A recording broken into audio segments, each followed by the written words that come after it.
A service of KIBMradio.com, the Internet's home for an all old-time radio.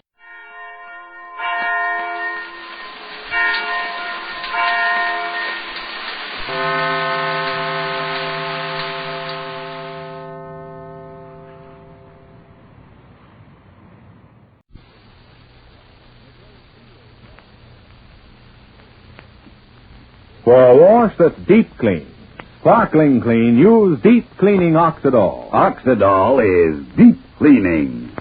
Deep cleaning. Deep cleaning.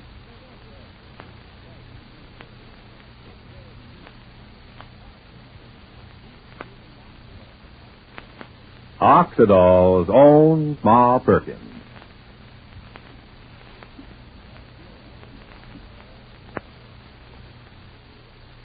Today, all over the country, the news is being said in headlines, relayed over the radio, and demonstrated in washing machines in countless homes.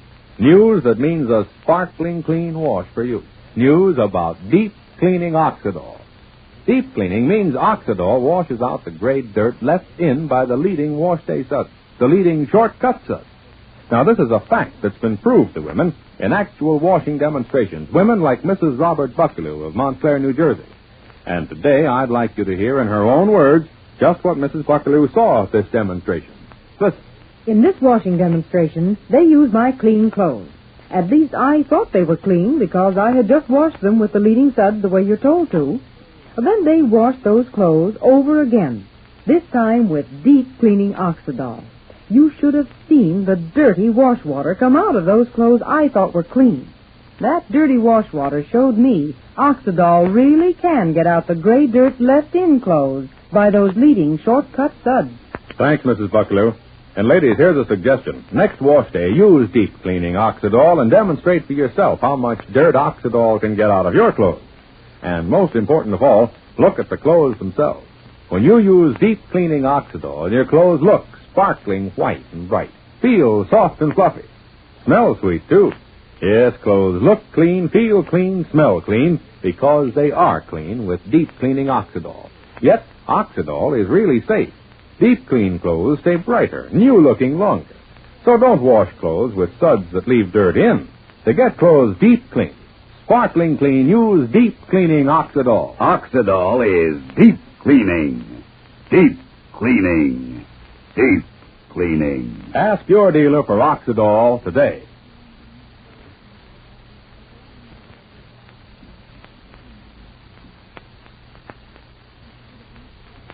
And now for Ma Perkins. Well, at last, Ma's learned the truth, that the cousins did take Willie's and Evie's money. And now it's obvious even to generous Ma that the cousins lied to her. What's Ma going to do now? For the best part of a year, we've followed Ma's unswerving devotion to these kinfolk of hers. Pa's kinfolk. Well, our scene is the same. In Ma's kitchen are Ma, Fay, and Shuffle. It's early in the afternoon, and neither Ma nor Shuffle has been at work all day. Listen. Darnation, I ought to get back to Middleborough, but this business right here is too important. What do you figure you're going to do, Ma, now that you've heard the true facts from poor old Willie himself? I still just can't believe it. Isn't that how you feel, Ma? Our own cousins doing such a thing to Willie and Evie. And then lying about it. Sylvester lied to me. And both Sylvester and Cousin Ed lied to you, Ma. Well, that's the nature of the animal, Fay. Off an apple tree, you get apples. You don't get grapefruits. And out of the Hammaker family, you just get lies. Plus swindling and practically every other crooked thing you can imagine. Yep, such is the nature of the Hammaker family. But we was asking Ma here, now that you know the facts, Ma, what you going to do? Huh? Well, why are you looking at me like that, Ma? I ain't said nothing wrong. I know how you must feel, Shuffle, and I reckon it's natural that you should feel like that. You've been saying this for a long time now, that my cousins wasn't nice people. Well, all right, Shuffle. I reckon somebody should take pleasure from But Ma, I ain't rubbing my hands with pleasure like some old Scrooge because it's just been proved beyond a shadow of a doubt how the cousins are crooks and liars. I mean, well, it don't even enter my head that now I can say I told you so. I'm only saying, now that we know the facts, let's go to work. I guess you can say I told you so, Shuffle. Because you did tell us so. You're the only one who did.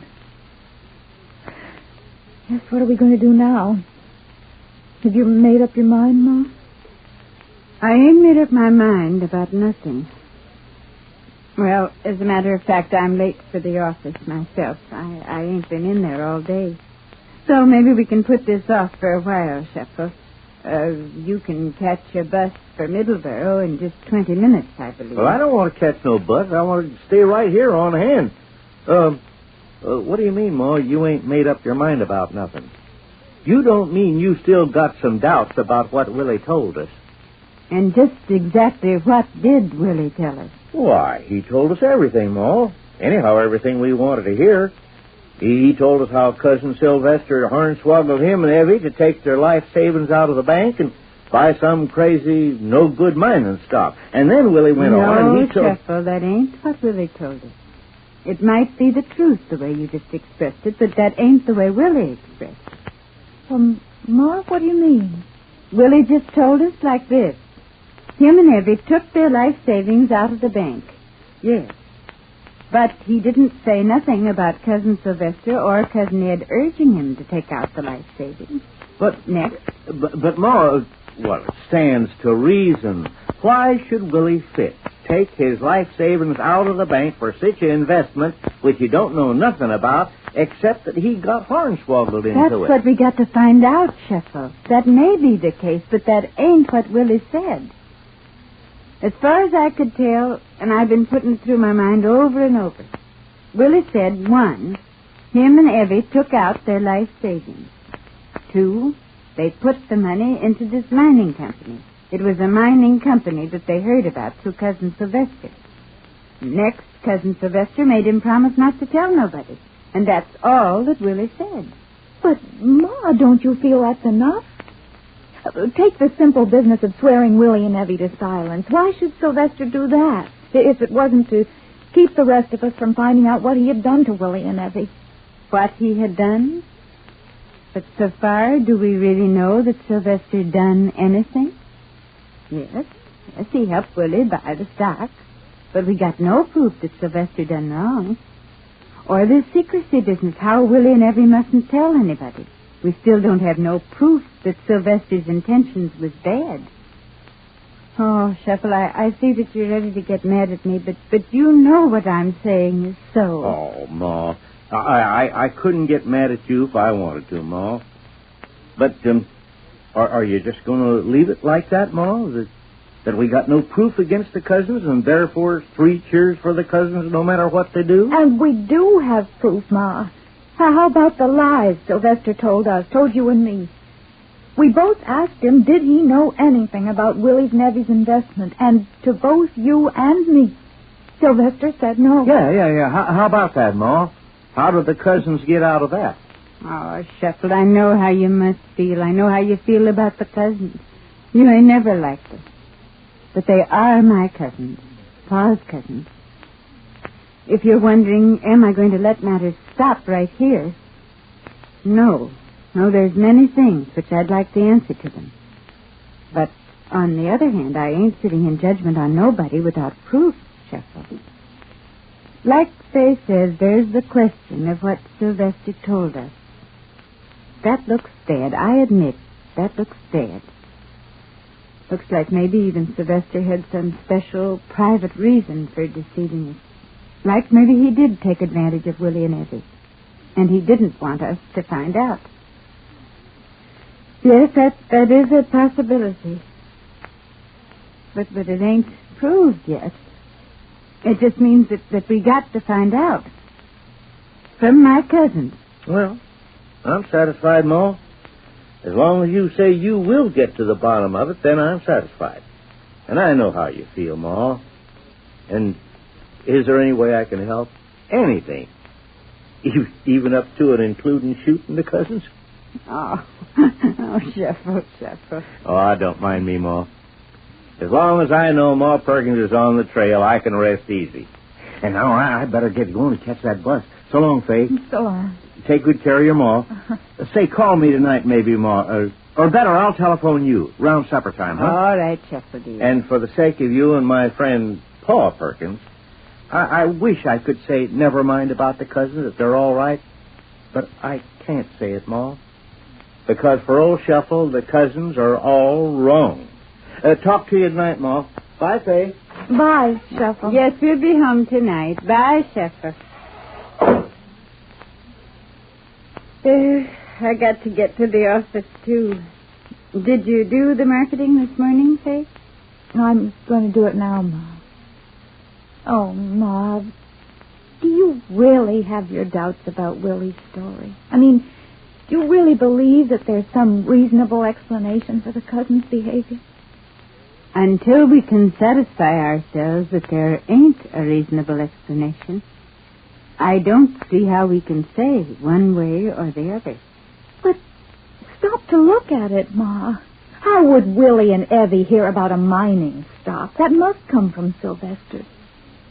And if Sylvester had the slightest concern about them, he'd have come to you or to me. And he'd have said, Willie's out of a job and he insists on gambling all his life savings in some mining stock. What should I do? Wouldn't that be the nice way to do it, Ma? And then lying. Ma, I put it to Sylvester so plainly, beyond the slightest possibility of any misunderstanding. Did he know anything about Willie's investments? And he lied, Ma. Oh, Faye, do you insist on telling me how bad this might be? You don't have to, you know. But it is wrong to say something against a person without hearing from the person themselves. That's wrong. Maybe it's just as wrong as what we're accusing the person of doing. Yes, I suppose you're right. I know you're right, Ma.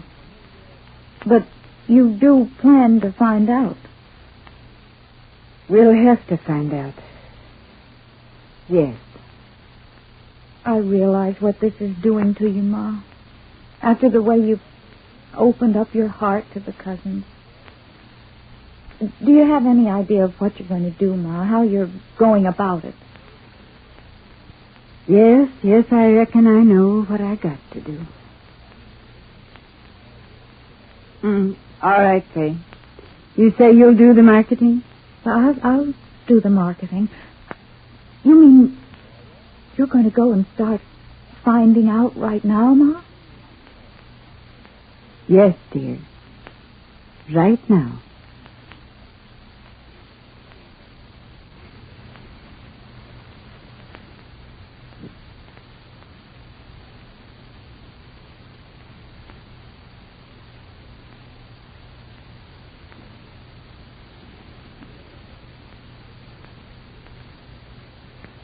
Ladies, if you'd like a wash so wonderfully clean you can see it's clean, feel it's clean, and smell it's clean, you'll want to try Deep Cleaning Oxidol. Deep Cleaning Oxidol reaches deep down into fibers for the grimy dirt in clothes, loosens dirt, and floats it away. You can see your clothes washed sparkling white and bright with Oxidol. You can feel that clothes are soft and fluffy. You can smell they're sweet, too. Yes, clothes look clean, feel clean, smell clean, because they are clean with Deep Cleaning Oxidol. So for a wash that's deep clean, sparkling clean, get Deep Cleaning Oxidol at your dealers now in the same familiar Oxidol package.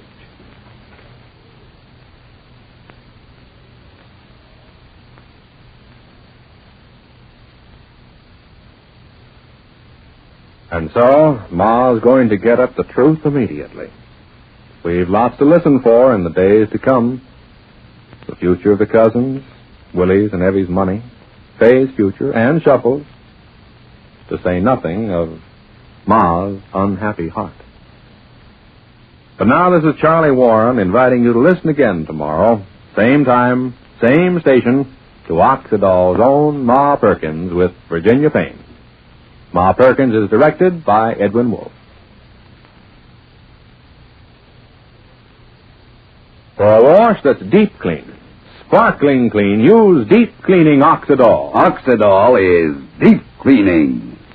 Deep cleaning. Deep cleaning. Countdown for blast off. X minus 5, 4, 3, 2, X minus 1, fire.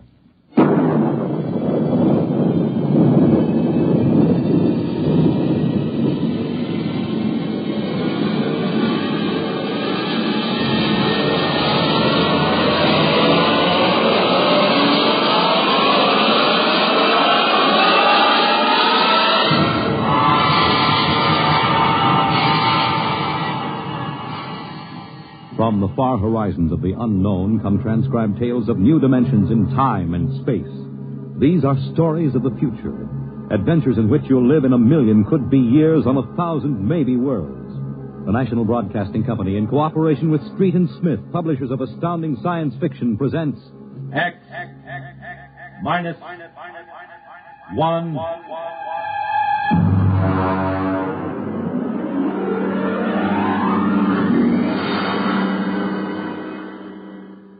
Tonight, a Ray Bradbury story, Marionettes Incorporated.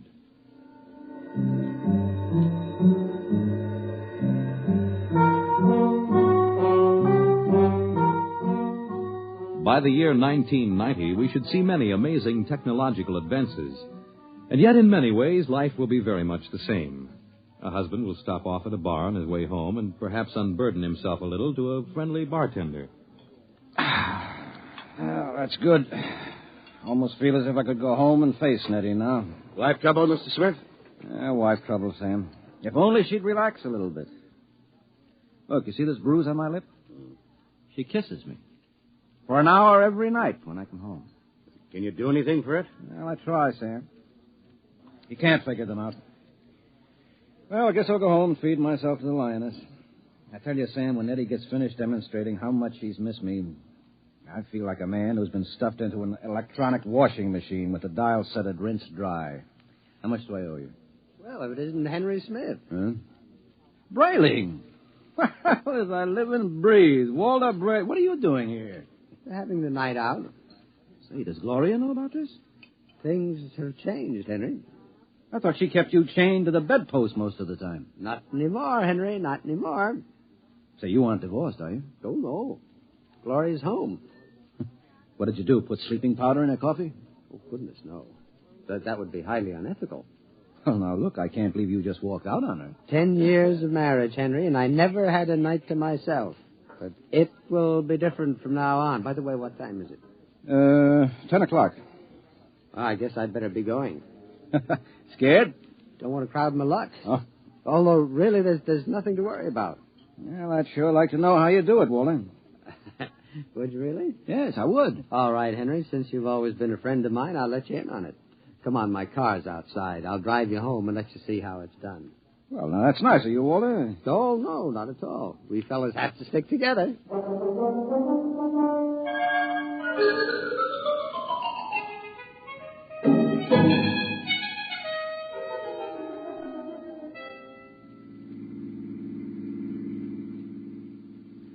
I don't suppose you know how Gloria and I came to be married in the first place. No, I don't. Well, one evening, she threatened to tear off her clothing and call the police unless I married her. No. Oh, yeah. Well, that's a bit extreme, isn't it? Gloria's a nervous girl. Oh. I bet you've had a pretty wretched time of it, huh? Yeah. Didn't take long for me to become the laughing stock of the neighborhood. Henpecked Brayling, they used to call me. I know that. But things are changing now. See this? What's this? A single ticket to Rio on the morning rocket. I have hotel reservations there for a month. A whole month, Henry, to have a fling. Well, won't Gloria make trouble over there? Well, that's the amazing part of it, Henry. She won't even know that I'm gone. Huh? And I'll be back in a month and no one the wiser. You don't believe it, do you? Well, frankly, no. Just how are you going to swing it, Walter? That's the secret, Henry. I tell you, it is the most wonderful thing ever invented. Worth every cent I paid for it. Well, what is it? I'm going to show you. Now, here's my house. You notice the lights are all out? Uh-huh.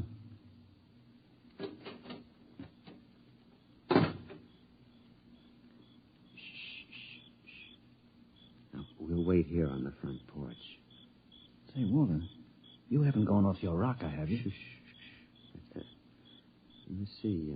I meow twice. That's it. Meow. Meow.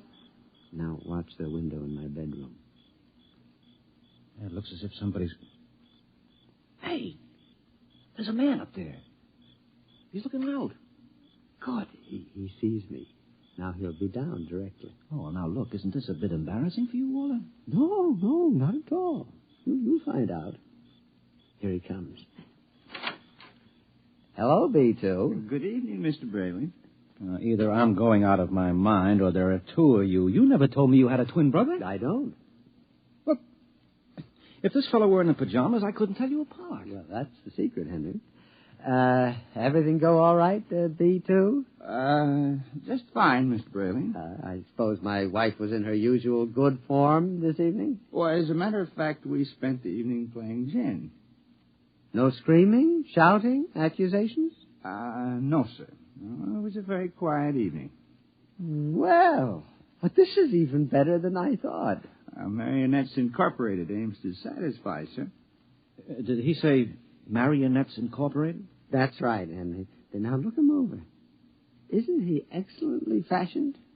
You wouldn't dream he was a robot, a marionette. No, I don't believe it. Well, it's against the law, of course, to duplicate a human like this, but it's well worth the opportunity. I still don't believe it. You can't tell him from a human. Well, only one way. Put your ear next to his chest. Huh? That's it. Now listen. It's machinery. Walter, old man, how long has this been going on? Well, I've had him a month. I keep him in the cellar in my toolbox. And tonight I told Gloria that I'd like to be excused for 5 minutes to run down to the cigar store. Uh-huh. She agreed. I went down the cellar, took out Brayling, too, and sent him back upstairs to sit with my wife till I got home. That's miraculous. Of course, Walter, it doesn't seem quite ethical somehow. Oh, nonsense. Highly ethical. Hmm? I've been home all evening. I shall be home with her for the next month. In the meantime, another gentleman named Walter Brayling will be in Rio having the time of his life. Well, can he walk around without fuel for a month? He refuels himself. Oh. He's built to do everything. Eat, drink, sleep. You'll take good care of my wife, won't you, B2? Well, your wife is rather nice. I've grown quite fond of her. There, you see? Yeah, Walter, how long has this Marionettes Incorporated outfit been in business? Secretly for 2 years now. Why?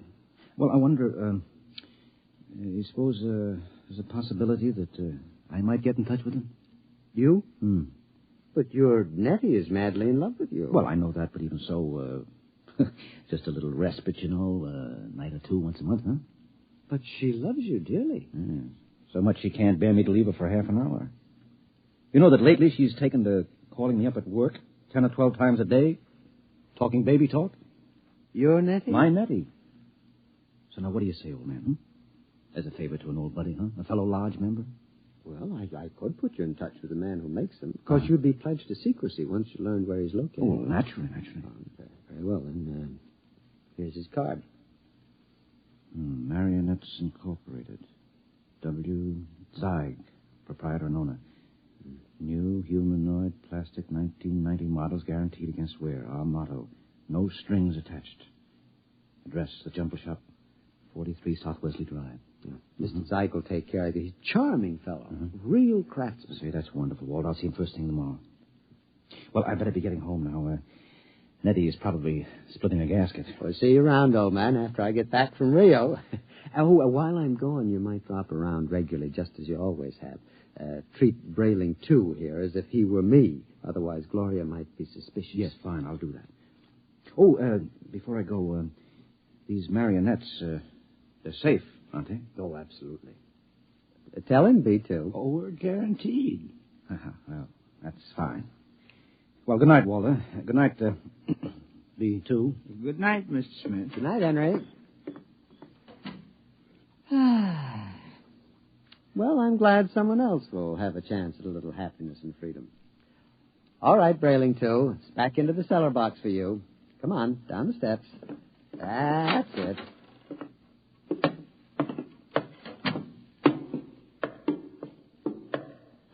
very damp down here, Mr. Brayling. Bad plumbing.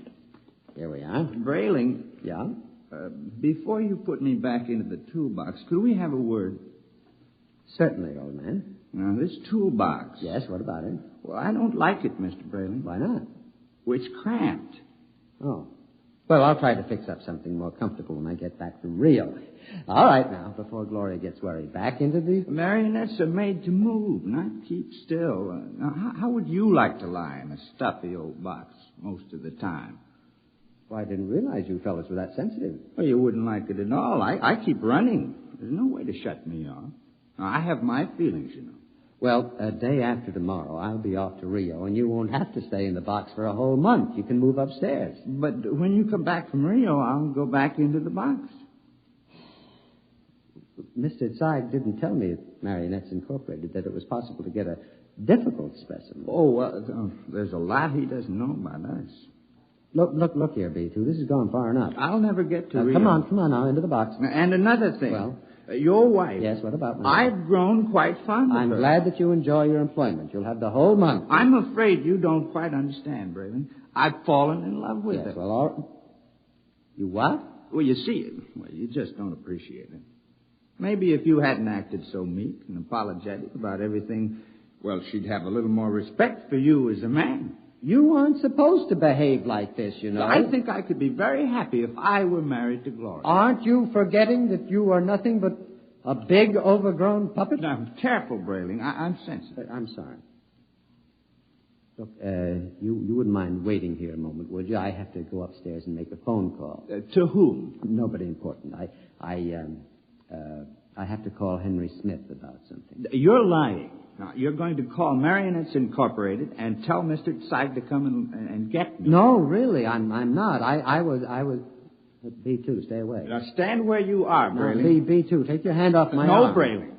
What are you going to do? Nothing much. I'm just going to put you in the toolbox, lock it, and lose the key. Then I'll buy another ticket to Rio, and Gloria and I can have a wonderful vacation. You're insane. Oh, am I? Now, wait a minute. Hold on, B2. Don't be rash. Now, let's talk this over. Goodbye, Brayling. Now, B2, stop it. Don't. Let go. Into the box, Brayling. There. Let me out. Let me out. Walter! Yes, Gloria? Well, what in the world are you doing down there at this time of night? Well, nothing, lover. The pipes were knocking, and I'm just making sure the boiler hasn't exploded. Now, you go to bed, and I'll be up soon. Hurry, won't you? We had such a nice evening. I'm lonesome for you. You won't ever be lonesome again, darling. Never again.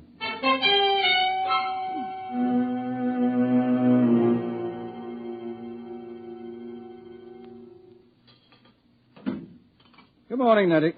Good morning, darling. How are you? Have a nice time last night? I missed you so. Mm-hmm. Is breakfast ready? Well, aren't you going to kiss me good morning? Huh? Oh, yes, I suppose so. Mm. You're so wonderful, Henry. I guess I'm the luckiest person in the world. Mm-hmm. Now, here's your coffee. How would you like your eggs? Oh, any way at all. But I want to please you. Look, skip the eggs this morning. But you have to eat to keep well, darling. I'm very healthy. I have an early business appointment this morning. Oh? Yes, it's a friend of Walter Brayling's. I met Walter last night. Oh. Yes. So, I better be off. Now, Nettie, don't look as if I were on my way to Rio or something. Well, it's just that I miss you so. I want to be with you all the time. Oh, dear, do I have to go through this every morning? I'll be back at supper. Now, there's no need to cry now, is there? No, darling. You aren't displeased with me, are you? I try so hard to do everything just as I think you'll like it. I know. I'm not displeased. Now, goodbye, dear. Henry. Yes? You forgot to kiss me goodbye.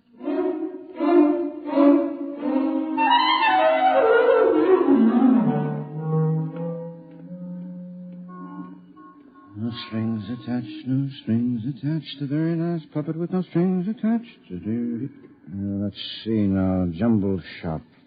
43 South Wesley. Well, that should be about... here it is. Yes? Mr. Zeig? Yes? Walter Brayling recommended me. Enter. Thank you. Your name? Henry Smith, 55 Evergreen Place. And what can we do for you, Mr. Smith? Well, Mr. Brayling showed me his marionette last night. I was intrigued with the idea. Not that my wife is anything like that female meat grinder he's married to, you understand, but, I'm a man who enjoys an occasional evening with the boys, you know, without complications. Naturally. Yes, so I thought... that I could duplicate you? Exactly. Oh, I think it might be arranged. Uh-huh. Oh, yes, how much? $9,000. I have an inferior model at $7,500. No. If I go through with this, nothing is too good for Nettie. Nettie's my wife. We've been putting money aside to buy a summer home in Westport, but... sometimes we must choose. Yes. Well, perhaps I could just slip out $9,000. It's a joint account. How soon could I have it? Oh, I could construct a mannequin in about 2 months' time. Good. Shall I consider the order placed? At once. Of course, you'll have to report here for a body mold, color index of your hair, lips, skin, etc. And I'll have to do a complete electro-emotional calibration. Uh-huh. Now, you guarantee that these models are foolproof? As foolproof as I can make them, Mr. Smith. I've had years of training. And there's no chance of detection? None whatever. I've never had a complaint. Very well, Mr. Zeig. I'll get the money from the bank and send it to you. I'm sure you won't be sorry, Mr. Smith. You will be just as satisfied as Walter Brayling.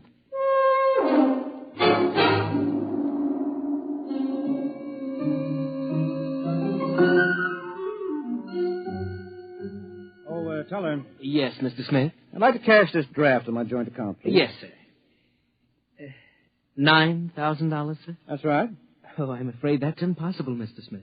Impossible? My wife and I have a good $15,000 in our account. You're mistaken, Mr. Smith. Well, I know. Here's your card, sir. You see, Mrs. Smith withdrew $10,000 recently. $10,000? Without even telling me? I remember it distinctly, Mr. Smith. She said it was for a surprise for you. Oh, good Lord, she's bought that house in Connecticut. My birthday is next week. Oh, no. I've got to borrow it somewhere. I've already contracted... Yes, sir. Quite a surprise for you. Mr. Smith?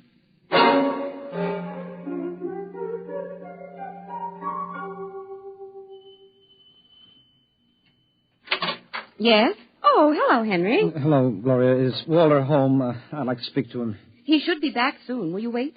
Yes, I'd better. Oh, say, Henry, as long as you're here, maybe you can help me with something. What? I went downstairs to get an old suitcase a little while ago, and I heard the strangest noises near that old tool chest of Walter's. He mentioned that the boiler was acting up, and, well, I'm afraid to go down there again. I wonder if you'd take a look. What kind of noises? Like a thumping sound. Mm-hmm. Well, maybe I'd better go down, Gloria. You stay up here. Should I call a plumber, do you think? No. I'll take care of it. Well, it's right down those stairs. All right, I'll have a look.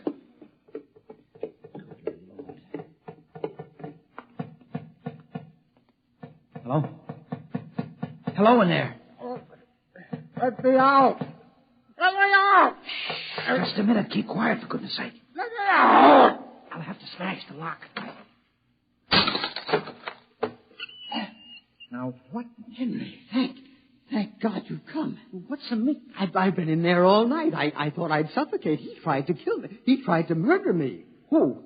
Which one are you? No, don't be an idiot. I'm Walter. Well, what happened? Me, too, the marionette. He stuffed me in a toolbox and left me to suffocate. What? Fortunately, I found an old file in there, managed to get an air hole through the wood. Good Lord. He's taking Gloria with him to Rio. Have they left yet? No, he's gone downtown for the tickets. Good. We may have time. For what? To get down to Marionettes Incorporated and tell Mr. Zeig to stop him. You're in no condition. Don't worry about me. We can't waste any time. Now, come on. What about Gloria? I'll sneak out. Tell her that you fixed the plumbing. Tell her anything. I'll meet you outside. All right. What a fool I've been. Oh, what a fool I almost was. I went down and ordered one of those things today.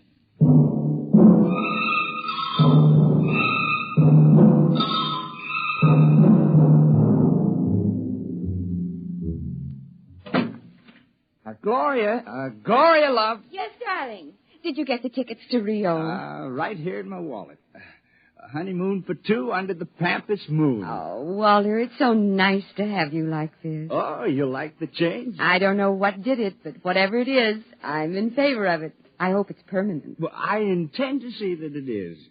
By the way, darling, do you happen to remember where that old pistol of mine is? Pistol? Yeah, I just thought, since we're going to be traveling in strange countries, well, it wouldn't hurt to bring it along. Well, I think it's here in the sideboard. There. You know how frightened I am of these things. Well, I'll be very careful of it. Now, in fact, I think I'll go down to the basement and practice. Not really shooting it, of course, just to make sure it's in good working order. Well, now, do be careful, darling. Oh, I will. If you should hear a shot, now, don't be frightened. I may fire it into a block of wood just to test it. Perhaps I'll fire it into that old tool chest of mine. That should absorb it. Oh, speaking of that tool chest... What about it? It reminds me that Henry Smith was here. Oh? Yes, I heard some noises downstairs, and he went to fix the plumbing. Oh, is he still down there? No, he left. I really don't understand it. He seemed so anxious to see you before he went down to the cellar. And then he just left. Did he stop the noises? Well, he must have. I don't hear them. Yeah, I see.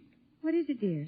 Well, I have to go out for a while, darling. But, Walter, we have to pack if we're leaving. Well, I'll be back soon. There's something very important I have to attend to. What is it? Well, just some personal business with Henry Smith. Now, please excuse me, darling. And now, don't worry. When I get back, everything will be fixed once and for all. Oh, we can enjoy the rest of our lives just as though the old Walter Brayling never existed.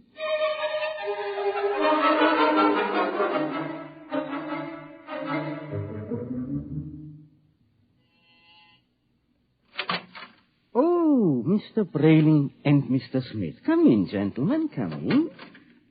What brings you? Mr. Zeig, you told me your marionettes were foolproof. They are. My personal guarantee goes with We know each all one. about your personal guarantee. Except that Mr. Brayling's dummy knocked him out, stuffed him in a toolbox to suffocate, and is making plans to run away with his wife. Oh, dear. Yes, well, Mr. Zeig. Well, I really don't know what to say, gentlemen. What Mr. Brayling and myself would like to know, Mr. Zeig, is exactly what are you planning to do to stop this overambitious robot? Well, of course, we shall have to recover B2 first, and then I'll simply dismantle him Yes, and... well, he doesn't seem to want to be dismantled, Mr. Zeig. In fact, I think that you'll have trouble catching him. Maybe I can save you the trouble, gentlemen. Yeah, B2. Look out, he's got a gun. I thought I'd find you here when I discovered the tool chest engine. Now, you look, B2. Whatever you're planning, you won't get away with it. Oh, I think I will. Mr. Zeig, can't you do something? I'm afraid I can't think of anything. I'll save you the trouble because I'm going to kill the three of you. No, you won't get away with it. No, you forget that Gloria and I will be on the plane to Rio in a few hours. All right, Mr. Zeig, you first. Now, see here. This isn't fair. I created you. You can't. You grab him. I've got him. Now, quick, that hammer. Look out! Oh, well, that's the end of Brayling, too. But he got Zeig, though. Yeah. Right through the... Holy jumping catfish, and look at him. Look at Zeig. It's nothing but a mass of coils and springs, just like Brayling, too. Well, he's nothing but a marionette. He's no different. Brayling, do you know what this means? Oh, this is incredible. A marionette building other marionettes? But someone must have built Mr. Zeig originally. I wonder what... Well, perhaps Mr. Zeig turned on whoever built him the same way Brayling, too, turned on you. Well, at any rate, we'll never know. Oh. Say, I wonder how many of these things are walking around among us. Oh, I shudder to think of that. You know, some of our best friends might be. Ooh. Yeah. Come on, we have to get out of here. But the police... Now, don't be a fool, Brayling. There's been no crime committed here. All the police will find is 2 oversized puppets with the springs coming out of them. And they seem so lifelike. Yes, I know, and they're only machinery. You got to remember that. Yes. What'll I tell Gloria? Well, if I were you, Brayling, I wouldn't tell Gloria a thing. I'd simply pick up that other ticket to Rio and take her on a honeymoon, just as she's expecting. But what about you, though, Henry? What are you going to do? Me? Well, I'm going home and give Nettie a kiss that'll singe her hair. Oh, you know, when I think of what might have happened if I'd gone through with this marionette thing, that makes a fellow realize how lucky he is to be married to a decent woman. Oh, come on, let's go.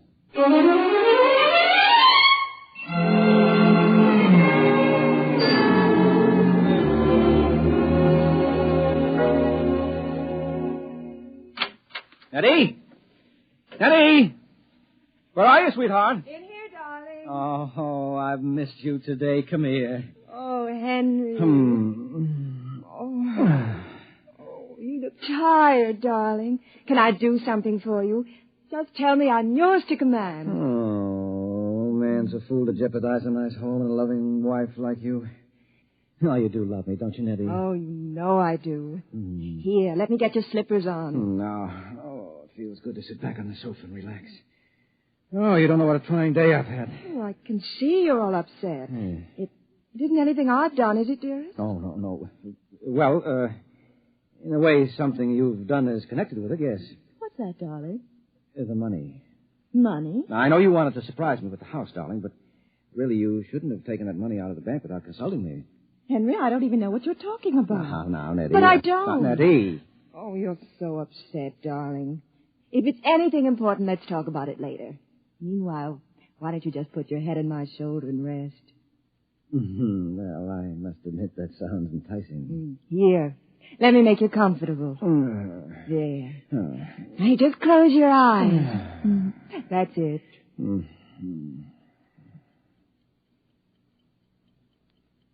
Nettie. Yes, darling? You hear something? No, darling. You sure? Like what? Like the ticking of a clock? No. Strange. I don't hear it now, but when I had my ear against your chest... Oh, no. Oh, no, she couldn't have done that to me. Not Nettie. What are you talking about? I'm talking about... No, I won't believe it. You're my Nettie, aren't you? You're real live flesh and blood. But I hear it. It's coming from you. It's coming from you.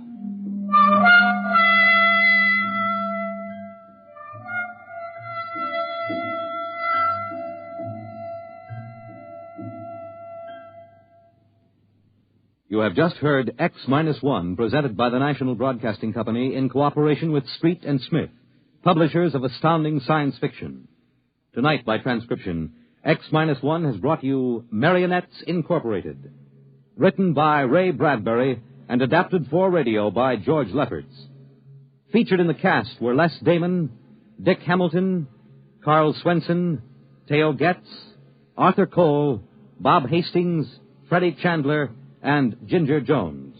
Your announcer, Fred Collins. X-1 was directed by Daniel Sutter and is an NBC Radio Network production.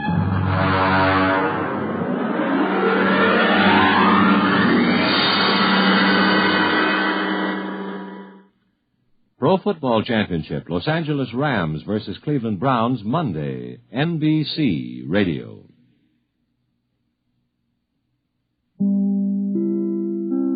Over 90 feet below the surface of the ocean, Jerry and Joan are shoving off the magic island in a Euclidean submarine. This immense cigar-shaped boat, 100 feet long, capable of a speed of 40 miles an hour underwater, has a crew of only one man and is commanded by a beautiful Euclidean woman. All this is almost too much for Jerry, and when the boat is spun rapidly, over and over to clear it from the lock in the island wall, Jerry has a feeling that perhaps he wasn't cut out for a sailor's life after all. The submarine is just pulling away from the island. Are you all right now, Jerry? Oh, I don't think I'll ever be. Oh, Joan, when I saw the sides of this boat going past me like a moving picture, oh, boy. Have you ever been in a submarine before? No, and never again. It's not so bad now, though. But what's making us go through the water? Why doesn't that she-skipper up there turn on the engines? The engines, as you call them, are on. The motive power is active now, although very little of it is being used. I don't hear anything or see anything running. Can't even hear the water going past the outside. But I can see it all right. The motive power is a gas, a very powerful explosive gas generated in those tanks and blown out through exhaust pipes. But they couldn't carry much gas in those tanks. How far can this boat cruise on the gas they've got aboard now? I do not know how many cubes of the solidified gas the commander is carrying, but I have known one of these boats to run from Euclidia to York, California, and return. What? 8,000 miles without refueling? Yes, Jerry. Is that so much more than your boats will do? I wouldn't even tell you what's the best our boats will do after that. 8,000 miles on the water. At what speed? I think the regular cruising speed does not exceed 30 knots per hour. Oh, that's too bad. The regular cruising speed of a boat in 15 fathoms of water is only 30 miles an hour. What holds it back? Is that not good, Jerry? Look, Joan, I wouldn't kid you. It's so good that nobody in our world even dreams about such things. We put them in nice, big, strong houses and take care of them if they talk like that. Hey, look at the shadow coming down through the water. Is that a whale? Of course not. That is the shadow of one of the battleships overhead. Had you forgotten we are under a fleet of ships maneuvering? Oh, yeah. Well, I forgot a lot of things when I got into this boat. Gee, right over our heads is a fleet of battleships, maybe from the United States, though any other country would do just as well. And here we are. No way in the world to get word to him. And this woman commander has taken us out to capture your mother's other boat. Yes, Jerry. And you must be very careful what you say and do. The commander is a very hard woman. And SE-1, the submarine engineer, is nothing but a human machine. You will find no sympathy or kindness if you cross either of them. Your mother felt pretty bad when Captain Bradford ordered me to go on the submarine. But, well, I guess Tex knew what he was doing. Captain Bradford has great faith in you, Jerry. And he knows you will find a way to warn Johnson of our coming. If there is a way. But there isn't. And I can tell you, from the looks of this thing here, there isn't going to be. And even if I could warn Johnson, what could I tell him? If he could only get away from here, his boat will travel faster on the surface than this one under it. Yeah. But if I scare him away, even if I could, it might be the worst thing in the world to do. I do not see why, Jerry. Because it'll take that pigeon 3 or 4 hours more to get to his boat. And if the pigeon is lost, we can't do a thing. Our only chance is to find Johnson and have him stay as close as he is and hope the pigeon gets to him before we do. The pigeon had over an hour's start ahead of us, Jerry. Yeah, and that pigeon can fly as fast as this boat will go. But when Johnson won't have time to do anything before the boat catches him. It all seems very hopeless, Jerry. But something may give us a chance to aid Mr. Johnson. I'm getting tired of G47 and all his men never making a mistake. I bet if we could use our heads a little, we could figure some way to outsmart that girl up there in the control seat. It would not be wise to try it. Gee, she heard me. Of course, Jerry. These submarines are covered by a system of microphones and amplifiers. When will you learn that there is no privacy among the Euclideans? Well, can we come up and talk to you, Commander? You may speak to me from there if you have anything to say. I got plenty to say. Proceed. Well, forget it. It would be as well for you to forget it. Please, Jerry, do not try to say anything more. J12C to J24Y. Johnson! Yes, sir. On the radio in this cell. J24Y. Hello, J24. Hello. Must have a report from you, J24Y. We'll stop sending and change course if no answer to this call. J12C to J24Y. What can I do now, Joan? You will come up here to the control section at once.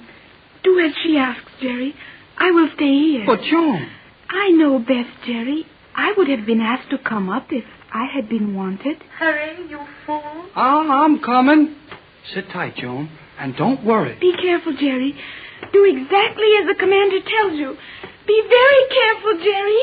You will sit here and do as I tell you. Sit down there. Now what? My microphone is before you, and you will send this message to J12C. I have been waiting for his call to get his wavelength. You will send the following message. Send it to whom? You know perfectly well.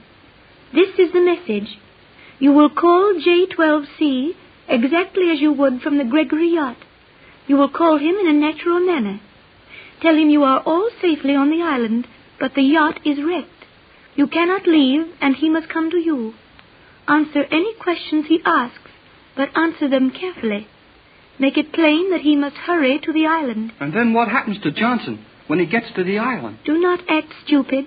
You know as well as I that Johnson has the material aboard for compounding Captain Bradford's formula, and that a pigeon left your yacht with instructions to Johnson as to how to use the formula to attack Euclidia.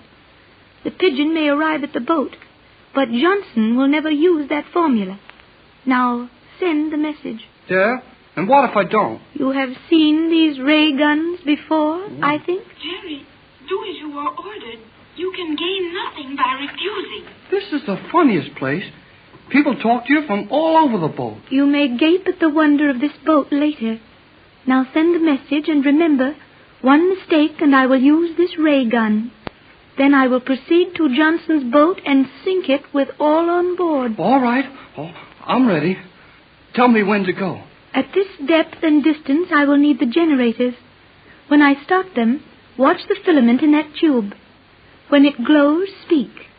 And remember to say nothing to arouse suspicion. Now silence until you see that tube glow.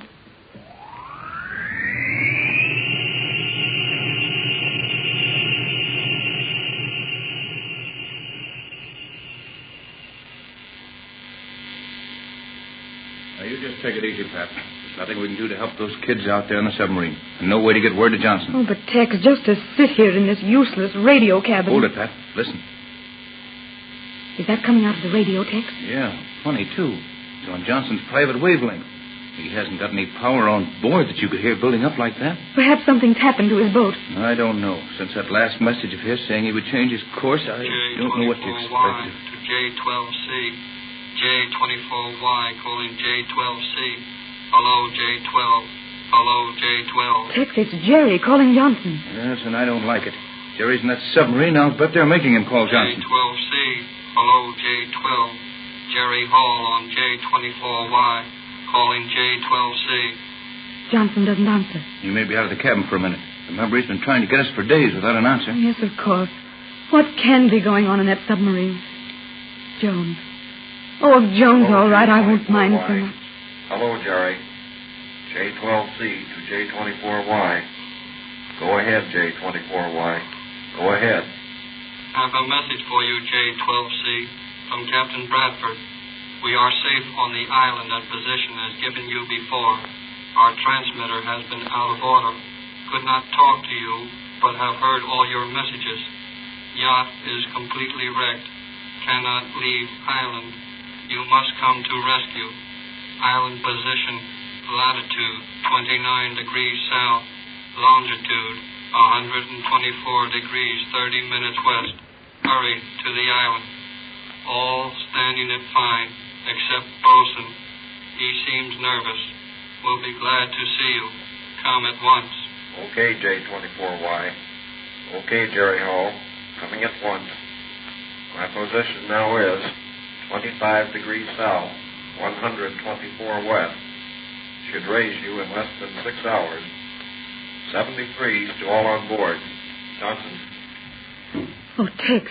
Jerry is bringing Johnson right into all this. I know it, Pat, but there isn't anything else he can do.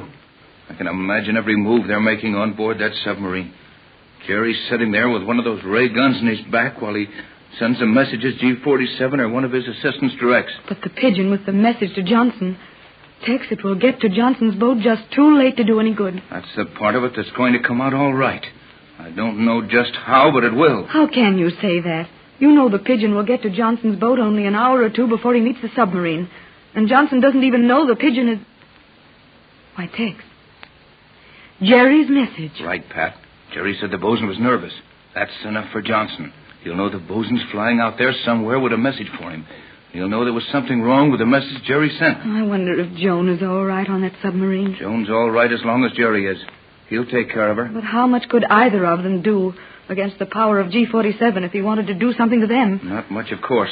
But G47 won't do anything to one of us until he gets his hands on my formula. We're safe until then. He'll have the formula as soon as he gets Johnson's boat and the message off the pigeon. No, he won't. What? You didn't send the formula with Boson? No, but I did send the number of the safety deposit box where the formula may be found in Los Angeles. Only Johnson would understand what that number meant. So even if Johnson is captured, they still haven't the formula. Then Johnson will simply be another prisoner on this island. And all of his crew and our other boat will be tied up here. We're only getting in deeper and deeper, Tex. Yes, but we'll have quite an organization on this island then. It won't be so one-sided, and a lot of things can happen. Tex, listen. Something's happened. I'll see. Get out of here quick. Run for that ramp up the side of the lock. What's happened, Tex? The lock gate's breaking. The ocean's coming in here, and we're 50 feet below the water level. Hurry, Pat. Come on, run. Go ahead, run.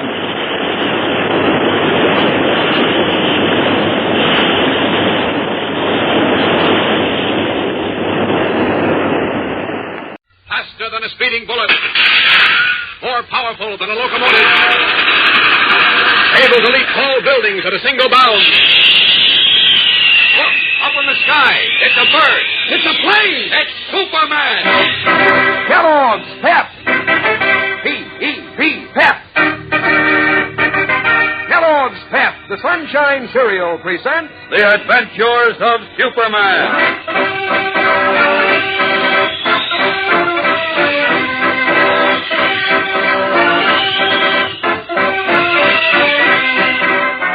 Today, Herbert Calkins has turned the tables on Clark Kent as the great crowd in the Metropolis Stadium calls upon Superman to fly, unaware that they are addressing not the Man of Steel, but his famous friend Batman.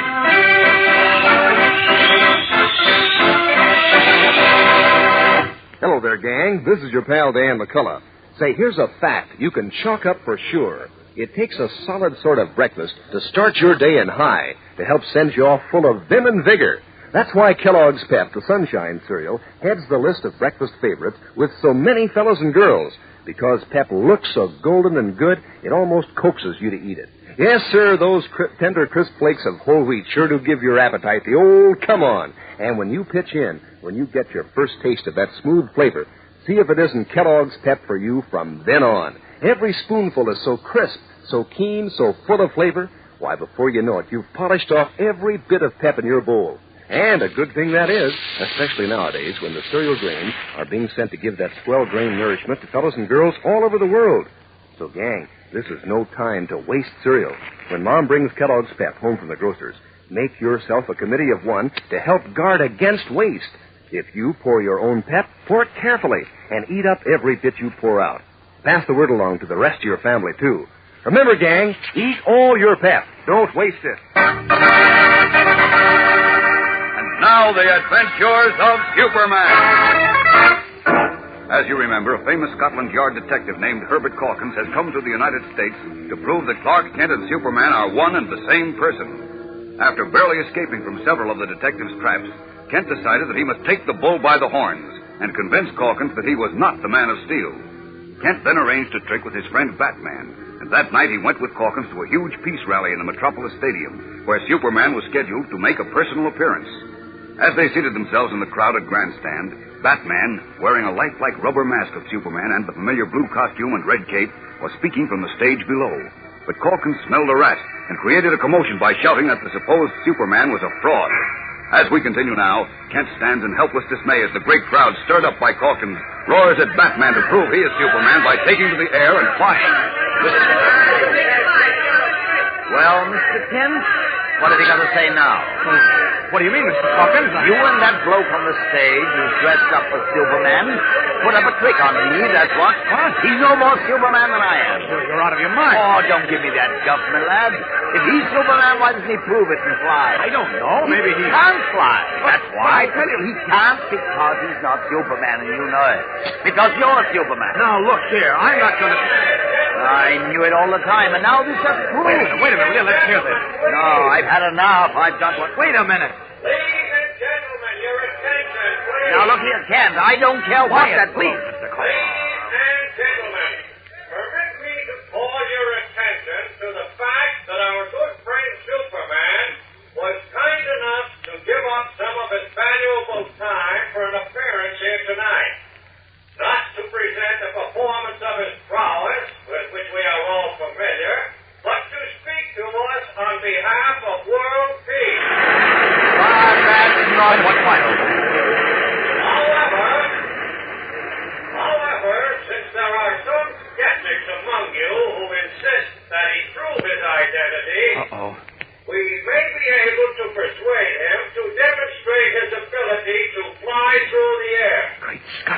now. In the meantime, you will be entertained by the music of Hugo Golden and his orchestra.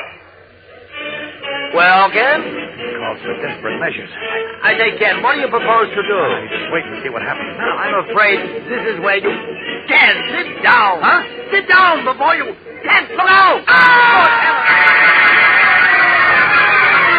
Teetering for a moment on the edge of his seat, Clark Kent appeared to lose his balance, falling to the row of seats below. Then, gathering momentum, he continued to roll downward from tier to tier in the tightly packed stadium until, reaching the bottom row, he sweeps a large group of men into a harmless but tangled mass of arms and legs. Dexterously, he wriggles swiftly free, and in the ensuing pandemonium slips onto the stage to a small dressing room, where Batman, still wearing the costume and mask of Superman, is nervously trying to figure his way out of the predicament. Okay, I'll take over now, Batman. Oh, Ken, thank heaven you're come. You can say that again. I almost didn't. Yes, what are you going to do? Go out there, give them an exhibition. As Superman. Yes, but what about Corkin? Don't worry about him. I've arranged it so he thinks he knows exactly where I am. I hope. Holy smokes. You duck backstage and hide there until I've finished and disappeared. A minute later, come out and take your bow and go on with your speech. You get that? Right. Okay. So long, and keep your fingers crossed. Leaving Batman in the dressing room, Superman strides swiftly to the stage. Then, without waiting for an announcement, he takes off. Up, up, and away!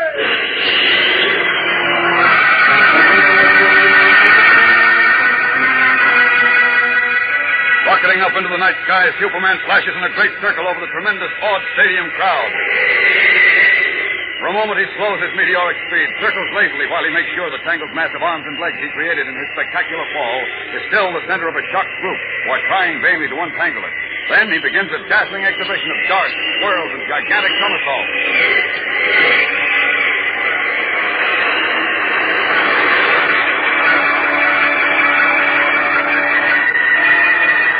Finally, as a great roar of approval fairly rocks the stadium, he puts on a burst of speed faster than the human eye can follow and practically disappears from sight. A split second later, Superman ducks onto the stage from behind. Then, quickly changing once more to his guise and garb of Clark Kent, he rumples his hair and disarranges his clothes.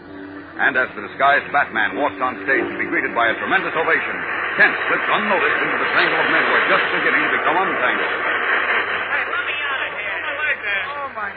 Get off my head, Ken, are you there? Yes, help me up. Hey, give the guy a hand. Help him up. Don't worry about him. He's all right, I'm sure. Oh, what happened? Come, old man. You know full well what happened. Oh, my head, my arms, my legs. I ache all over. Still putting on an act, eh, boss? Act? I don't know what you... Very clever of you, by Jove. Very clever indeed.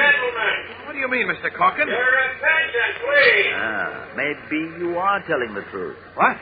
Now that Superman has successfully demonstrated that he is Superman, he will continue his address on the subject of world peace. Come on, let's get out of here. I want to talk to you. Okay.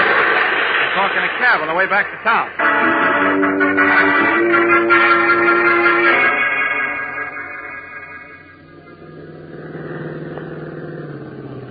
Well, here we are, Mr. Kent. Yes.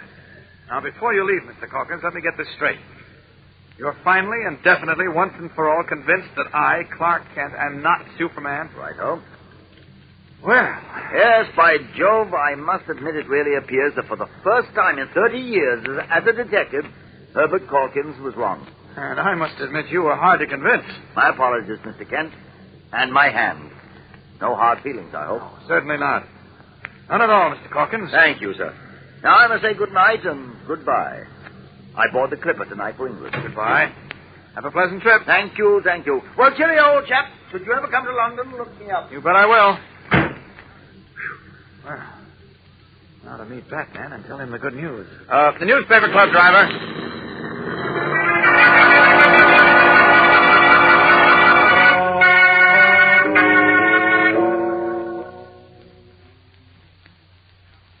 And when Corkins found me at the bottom of that heap and then saw you as Superman on the stage a minute after my flying exhibition, well, he decided to call it quits. He's really convinced you're not Superman, huh? So he says, Bruce. Oh, that's wonderful, Clark. Biggest scare of your life is now ancient history. I wonder. Oh, what do you mean? Somehow I'm not quite sure he is convinced, but I don't know why. Oh, come, Clark. You let this fella give you the jitters. Oh, he's clever, Bruce.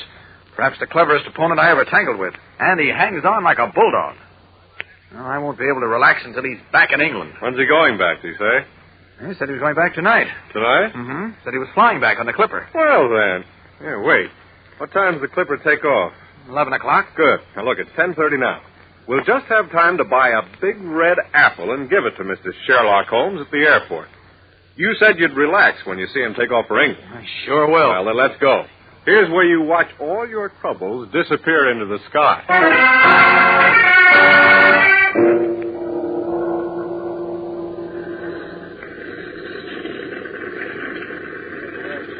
Stepping into the Clipper now. See, they're getting ready to take off. Are you sure Corkins isn't in the plane, Clark? I'm positive, Bruce. And that means... Wait, here comes somebody running down the gangplank now. Is it? No, it's just a telegraph messenger. Uh-oh. There goes the plane. Yes, Hawkins isn't on it. I was right, Bruce. Hawkins knows we tricked him tonight, but he pretended to be fooled in order to throw me off my guard. Oh, wait, he's Clark. surer than ever now that I'm Superman, and he won't quit until he proves it. Matter of fact, I've got a feeling he's baiting a new trap for me right now. I'm worried, Bruce. Really worried. You have good reason to be worried, Clark. For at this very moment, Herbert Calkins is still working hard on his attempt to reveal your double identity. We'll be back in a moment for the exciting climax of today's episode, gang. So stand by. Say, gang, on your mark. We're all set and ready to flash you this week's pep dish of the week. It's a blueberry bullseye. And it sure is bang-up breakfast news. Here's how you set your sights for this tasty target.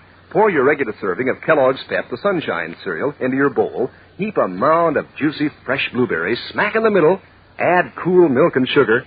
And then just make like you're dead-eyed Dick. Only take your bead on this blueberry bullseye. Is it a dish? Yes, Kellogg's Pep sure does things for those blueberries.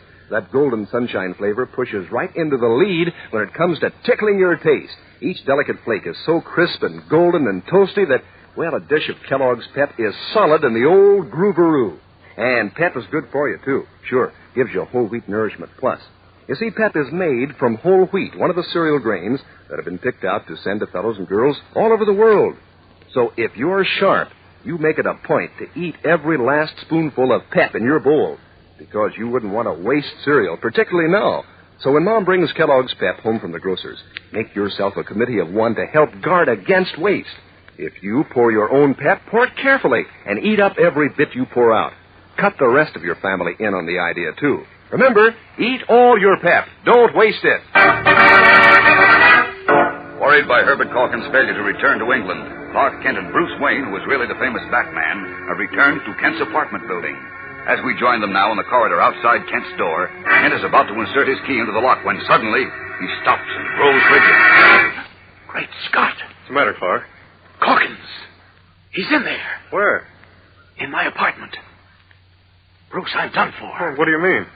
There's something in my apartment that will reveal my true identity beyond any doubt.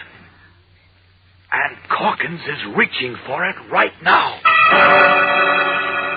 Shocked, Bruce Wayne strains his eyes as if trying to see through the door as Clark Kent is doing. What final proof of Kent's double identity is Herbert Calkins about to discover?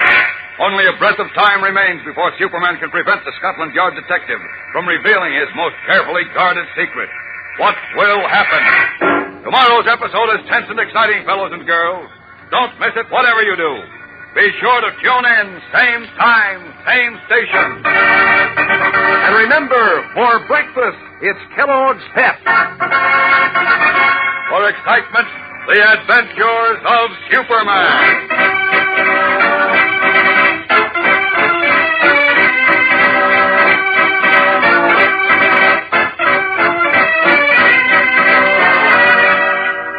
Superman is a copyrighted feature appearing in Superman DC comic magazines and is brought to you Monday through Friday at the same time by Kellogg's Pep, the Sunshine cereal.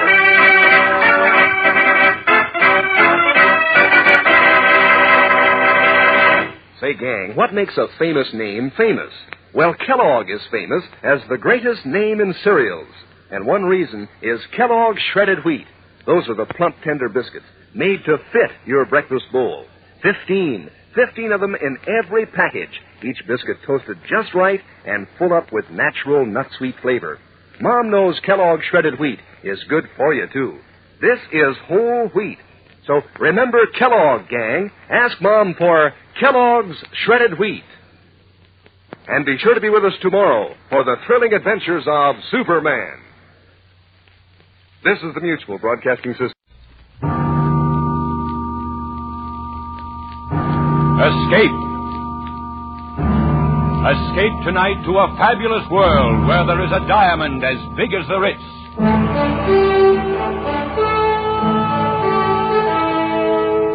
The Columbia Broadcasting System and its affiliated stations presents Escape, a new series of programs of which this, the third, is The Diamond as Big as the Ritz by F. Scott Fitzgerald, produced and directed by William N. Robeson.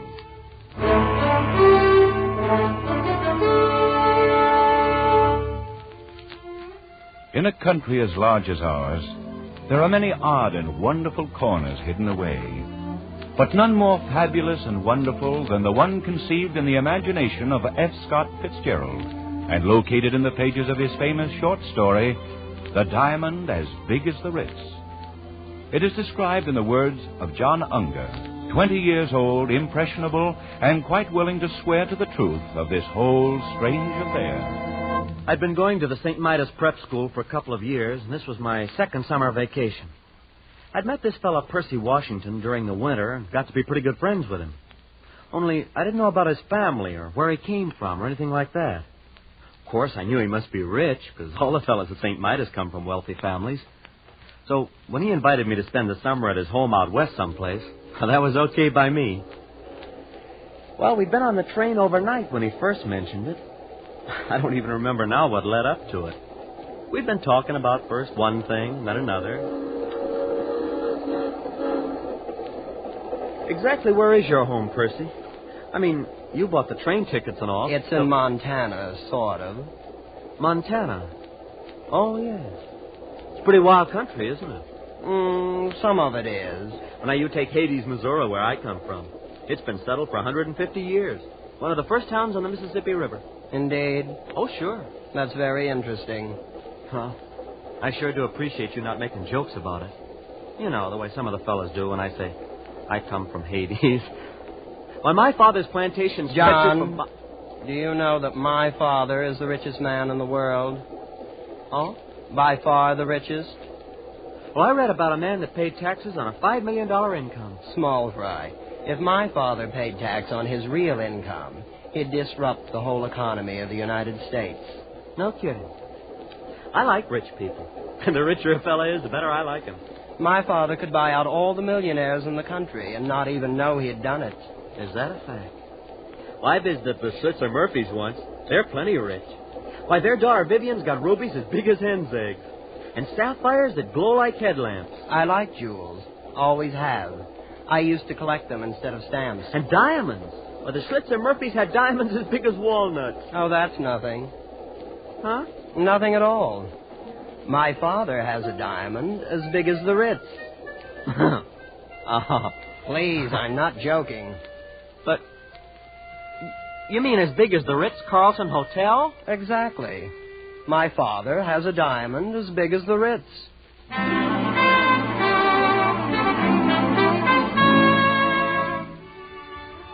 Well, from there on, it was something like a dream. We got off the train about dusk at a little whistle stop called Fish, Montana. There wasn't anything there, not even a station. Just a broken-down old buggy and 4 or 5 sheep herders lounging beside the track and, I suppose, wondering who we were. Anyway, Percy and I climbed into the buggy, and without saying a word, the driver cracked his whip, and off we went.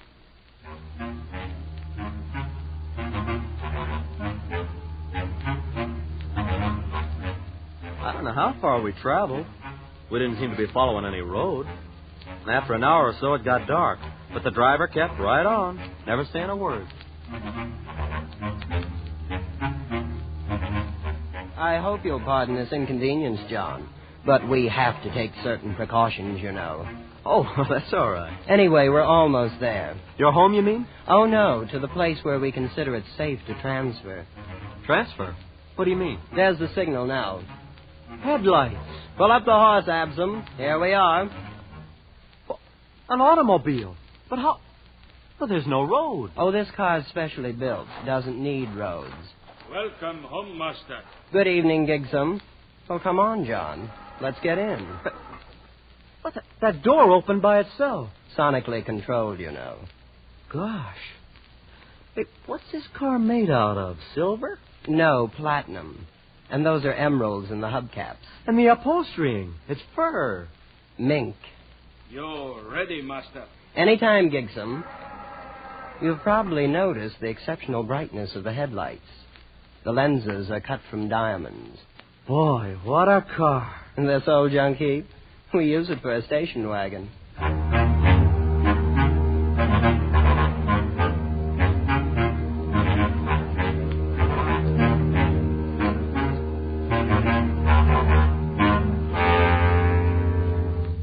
What are we stopping for? This is just a deserted canyon. Oh, we're not there yet, John. It's a little further. Wait, you'll see. Hello, Clark! Go away! Percy, what's that? That noise. They're sending the hooks down. Hooks? Yes, to attach to the wheels. You know, that's what Gigsum is doing now. But oh, yes, I forgot to mention. Gigsum will look after you during the visit. Look after me? Your personal valet. Of course, there'll be other slaves available, too, whenever you need them. Do you have a lot of slaves? Oh, 300 or 400, I suppose. Oh, all ready, Gigsum? Yes, Master. Hello! Haste away!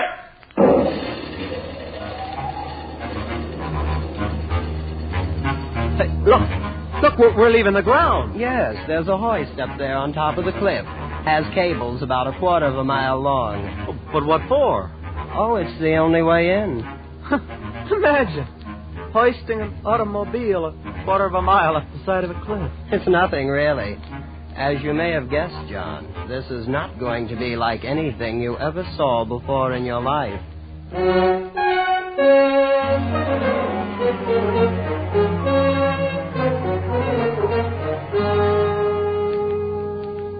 Well, John, there it is.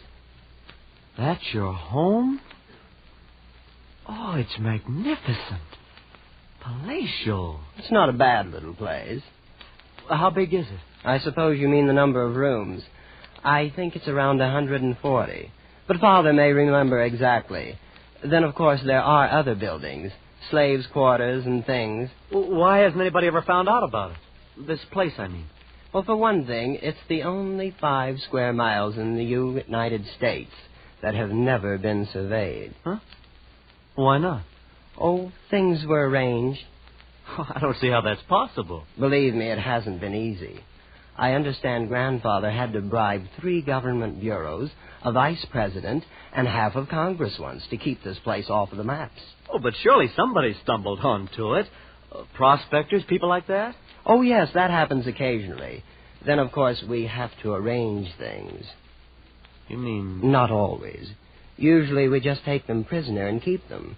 Same as the aviators. Oh, planes come here? Well, once in a while they fly over. Of course, they never get away. We have 9 anti-aircraft batteries around the hill here. You shoot them down? Oh, yes, great sport. It does upset Mother a bit, though. And there's always a chance that one might get away. That's Father's greatest worry. Well, this place, this whole thing, it's fantastic. Oh, come now, John. I picked you for a fellow with his feet on the ground. And you haven't seen anything yet, you know. This is only the beginning.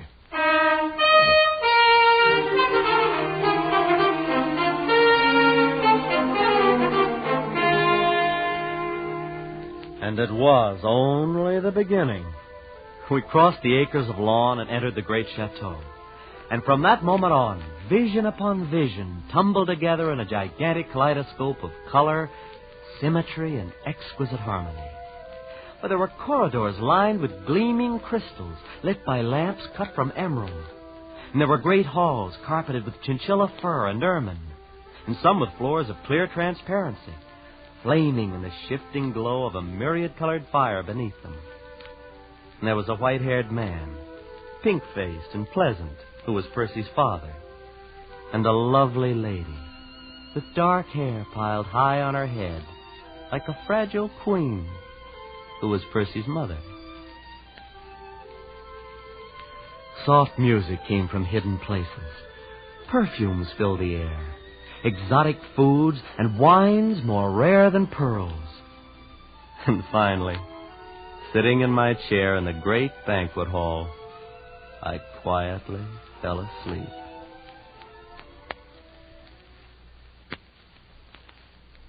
I thought there could be no more nor greater wonders.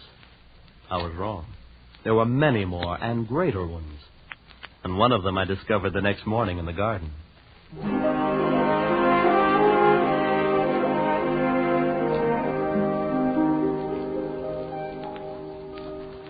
Hello there. Oh, you're lovely. My name is Kismine. You're John Unger, and you're a friend of my brother. Are you from the East? No. Well, at least not exactly. I'm from Hades. Oh. Missouri. Would you like to sit down here on the grass? Well, yeah, sure I would. I'm going east to school this fall. Do you suppose I'll like it? I think so. Of course, it'll be different from all this. Well, that's what Jasmine says. And she's in the East now. I've never been outside. Who's Jasmine? My sister. She's older than I am. I hope you won't be offended, but... Well, you're the most beautiful girl I've ever seen. Yes, I know. What? I surprised you, didn't I? A year ago, I would have said thank you. But Father says it's very necessary to learn to take things for granted. So now I just take it for granted that I'm beautiful, you see? You're pretty sophisticated, aren't you? Oh, I'm not at all. I think sophisticated young people are terribly common. I'm not a bit like that. No, I didn't really mean it. I only said it to tease you. Well, I'm glad. I wouldn't want you to think anything like that. Why, I don't smoke or drink even. And I never read a thing except poetry. I was only kidding.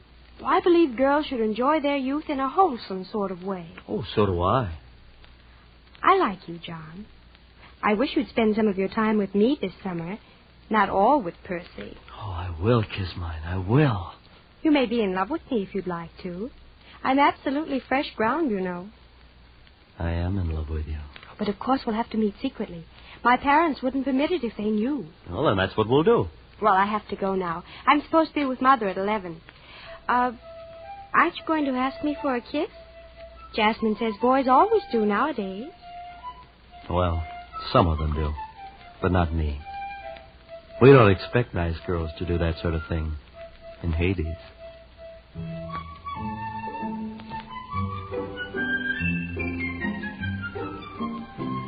It was a funny thing. Percy's family were polite, friendly, always smiling.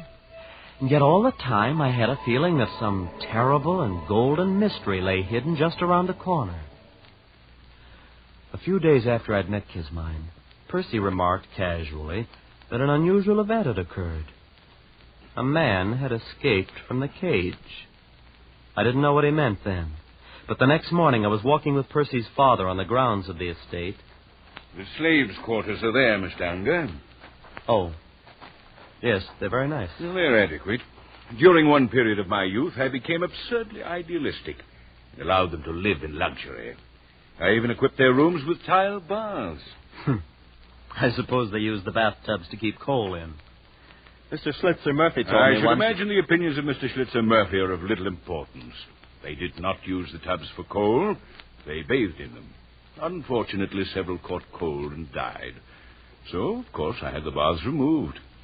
Shall we move on? Mr. Washington, Percy said something about a man escaping from the cage. I didn't quite get it. The cage, eh? Well, perhaps you'd like to see it. Might prove interesting just as a novelty. It's over here. These trees. Hey, they're 60 feet tall, and they have roses blooming all over them. Rather interesting development by a Swiss botanist. They're the only ones in the world. I'll be darned. Though I suppose you'll see them all over the country in a few years, huh? No, these are the only ones. That was arranged. Ah, here we are. The cage. Well, it's a pit dug in the ground. And a grating on top. Oh, yes, it's not really a cage, except in a certain sense. Well, boys, how are you getting along? Come on down here and see. Yeah, throw him in, buddy. Go ahead. How many men are down there? About 50, as I recall. Who are they? Oh, aviators we've shot down, wandering prospectors, men of that sort. Yes, but why are they kept there? They've all had the common misfortune of having discovered El Dorado. Gentlemen, I'm sure you'd like to know that your companion who departed without my permission has been taken care of. He was shot by some of my agents in 14 different places. Golf, Mr. Unger? They found him then? The man who got away? Those places were towns. My agents were over eager. None of them could offer a positive identification. I'm afraid the man may still be at large. So you see, it's not all utopia here. We do have our difficulties. Isn't it a little unnecessary holding them like that? Well, not at all. It's the only way to keep this place hidden. Yes, I guess that must be important. Percy was telling me something on the train. I thought he was just kidding. But he said you had a diamond as big as the Ritz-Carlton Hotel. Oh, yes, indeed. As a matter of fact, it's much bigger than the Ritz. Much bigger.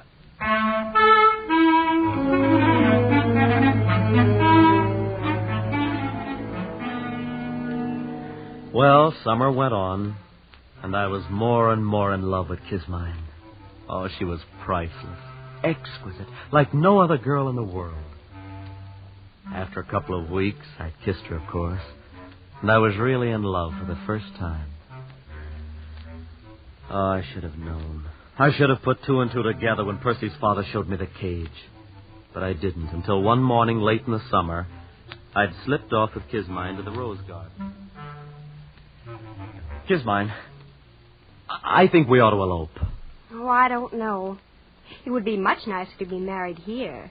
But then it would be more romantic to elope. Yeah, all the Sunday supplements would write stories about fabulous heiress elopes with... You are fabulous, you know. I knew an heiress from Omaha once. I don't think you'd like her. She visited my sister here. Oh, you've had other guests then, huh? Well, yes, we've had a few. Wasn't your father ever afraid they might talk outside? To some extent. Oh, let's talk about something pleasanter. What's so unpleasant about it? Well, I grew quite fond of some of them. You mean they told and your father... Oh, they didn't get a chance to. Father had to be sure. But that's murder. What else could we do? In the cage, well, they'd have been a constant reproach to us. And Father does it so nicely.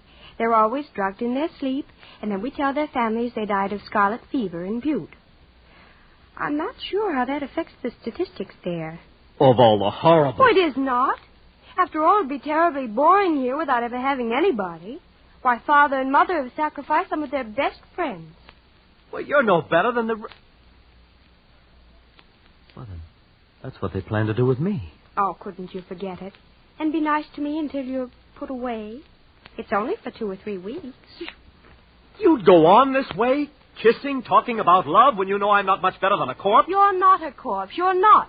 I won't have you saying I kissed a corpse. Oh, that wasn't what I said. You did, too. I did not. You said that... Just a moment. Father. Who kissed a corpse? Well, nobody. We were joking. You two haven't any business here anyway. Kismine, go read, go play golf. Don't let me find you here when I come back. Yes, Father. Good day, children. You see? Now he knows. You've spoiled everything. You don't really love me. Kismine, you...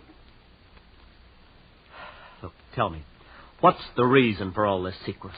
What if you are rich and have this place? Why would it be so terrible if anybody found out about it? Why, it's on account of the diamond, of course. Diamond? What is this diamond all of you talk about? Well, it's the... Oh, you'd better ask Percy. I'm always getting things mixed up. Well, I will ask him. And another thing, I'm getting out of here tonight if I have to dig through the mountains. I'm going back east. Take me with you. No. Why not?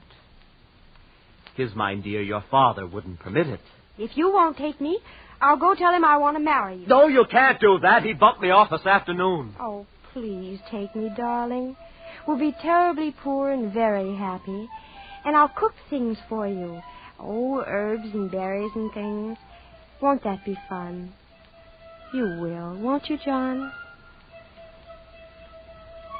Well, my head was really in a whirl. This whole thing was fantastic. And so was the family, even Kismine. I couldn't think of anything to do, but, well, I rushed to see Percy. But, John, why didn't you ask me before? Because I thought you were kidding all the time. I know you wouldn't have believed me if I'd told you. Yeah, well, I'm ready to believe anything now. Well, it was Grandfather who started the whole thing. Purely by accident. He came out here from Virginia after the war between the states and stumbled onto it. Onto what? The diamond. That's what made this all possible, of course. Grandfather spent 2 years going around to different cities of the world selling bits of it. Then he started building this place. He put his money in jewels. But Father found that radium took much less space. Yeah, but why the secrecy? Oh, it just wouldn't do if anyone found out. Ruin the economy of the world. The thing's too big. This has been going on for 3 generations, then. The cage and this thing of inviting friends. Oh, yes. You see, there wasn't really any danger before airplanes. They are what worry us. You knew when you invited me here what would happen. Please, John. I thought you'd be more sensible about it. After all, you can see my position. Oh, yeah. Well, where is it? Where do you keep this diamond that's caused so cockeyed much trouble? Oh, I thought you'd guessed. You've noticed the hill the chateau stands on. Yes. It contains a cubic mile. And, except for a thin covering of dirt, it's one big, solid diamond.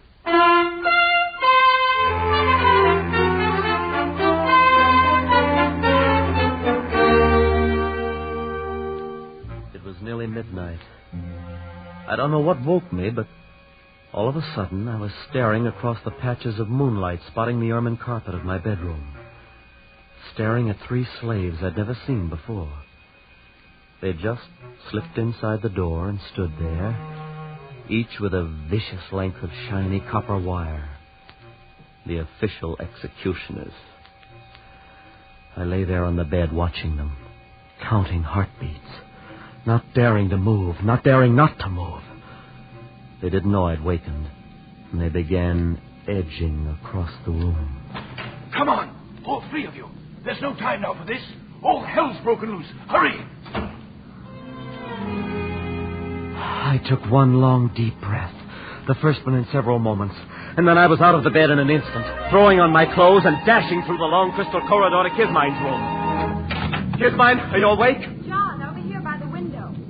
So they woke you up, too. If you mean 3 of your father's slaves. Oh, no, airplanes. Airplane? So that's what it is. At least a dozen. I saw them crossing against the moon. Oh, look, they're circling way over there. You think they're here on purpose? Oh, yes.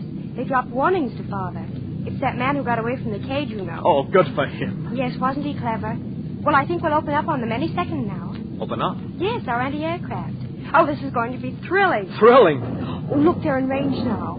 Bravo! Bravo! Kismine, get away from that window! Oh, good heavens, did you see that? Yes, and we've got to get out of here.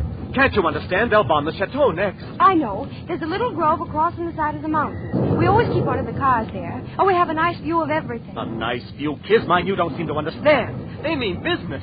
They're out to finish off you and your whole family. Oh, but it all seems so silly. Or when you come right down to it, they've never even met us.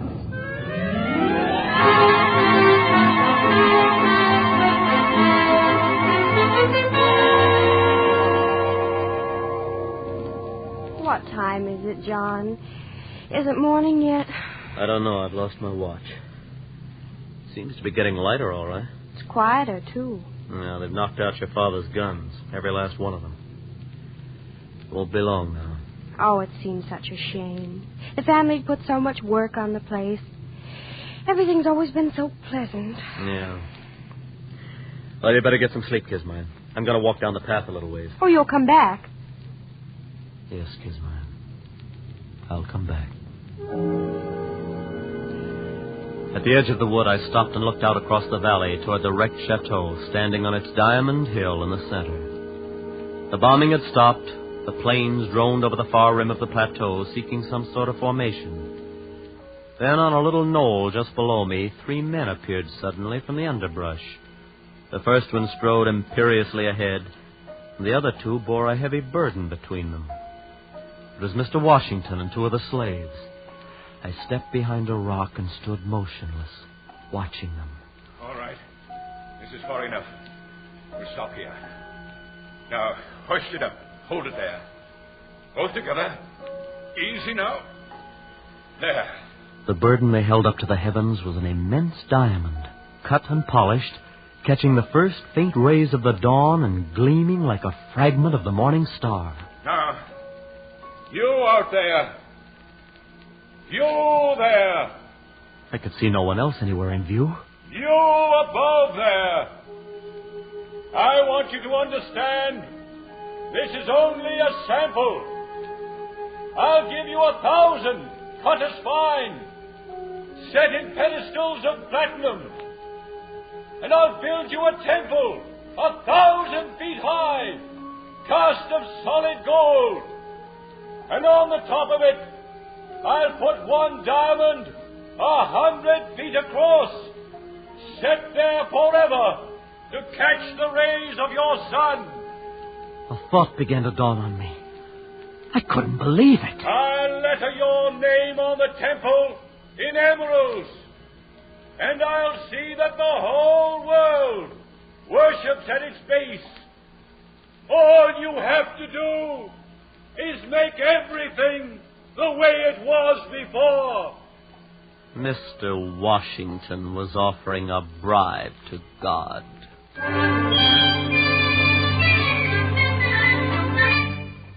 He stopped talking, and the three of them stood there, looking up at the heavens, waiting for an answer. And then at the far end of the valley, out of those same silent heavens, blossomed the white puffs of parachutes. The man who tried to bribe God looked up and saw them, became old in an instant, and turning with lowered head, walked down the path toward the chateau. With sudden premonition, I whirled and headed for the spot where I'd left Kismine. Kismine, in the car that needed no roads.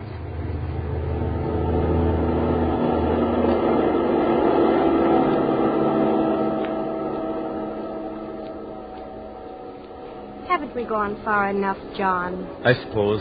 We're 10 miles from the chateau. Oh, it's all so hectic. This rushing about and losing sleep and everything. Hand me those field glasses. Here they are. Well, can you see anything? No. Wait. What is it? It's your father and mother. And Percy.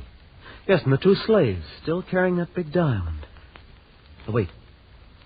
They're going in a tunnel down below the chateau. So that's it. They've got an underground escape. No, I remember now. The mountain's wired. Some kind of atom bomb. Atomic bomb. Oh, that's it. Father's had it for years. He always said it would disintegrate the whole works, diamond and all. Of course, he only regarded it as a last resort. So he'd rather have it like that. Now, they're all inside the tunnel now. The troopers are moving in. I don't suppose there's really anything to be done about it now. And there wasn't.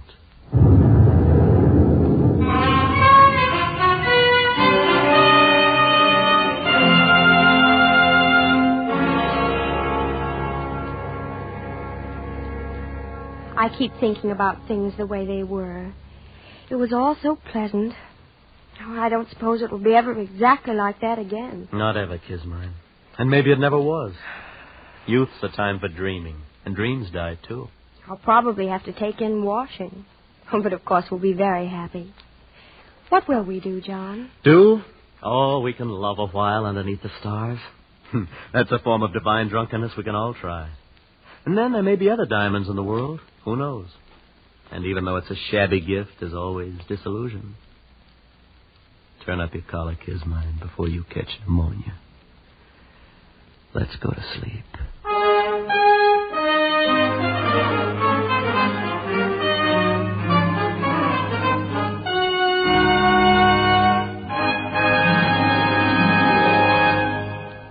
Diamond as Big as the Ritz by F. Scott Fitzgerald was adapted for radio by Les Crutchfield and produced and directed by William N. Robeson, with Jack Edwards Jr. as John, Danny Merrill as Percy, and Linda Mason as Kismine. The special musical score was conceived and conducted by Cy Feuer.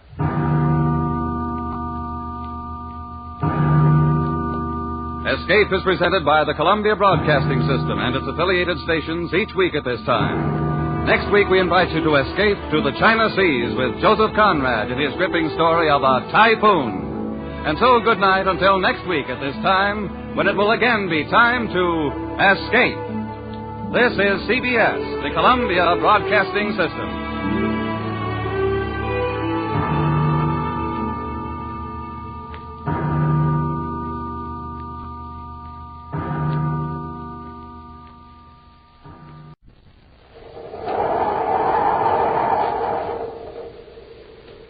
Rice Chex and Wheat Chex, the bite-sized cereals in the red and white checkerboard packages, presents Space Patrol! High adventure in the wild, vast reaches of space. Missions of daring in the name of interplanetary justice. Travel into the future with Buzz Corey, Commander-in-Chief of the Space Patrol!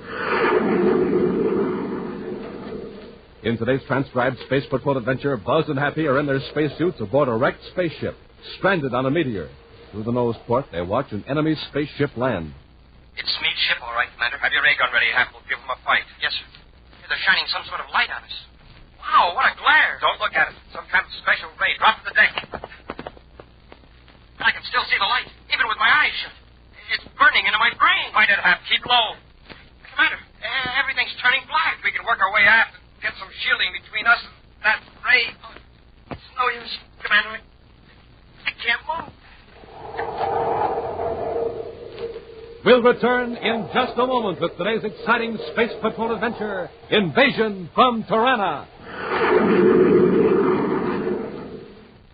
Hey, Space Patroller, what do you see peering through your periscope? Hi, Captain Toothbill. I'm spying on the mailbox around the corner. I'm spying on my pals, all of them dropping letters into the box. You know what they're sending away for? The swell Space Patrol periscope? You bet, Captain. Well, Space Patrollers, you better take a tip from our pal here and send for your Space Patrol periscope today. And I don't want any of you to miss out on the neat fun you can have spying through the eye of your own periscope. That magical mirror that lets you see around corners and trees, over fences and bushes, but nobody can see you. You can see right over the heads of real tall people, too. Because the periscope's 24 inches high and tapered special for wide-angle vision. And you'll like the keen periscope colors, too. Blue, yellow, and red. And don't forget, Captain Toothbill, there's a special identification chart of Outer Space Patrol printed right on the periscope, and a place for your name, address, and solar system. Yes, it's plenty terrific. So, gang, hurry and send for yours right now.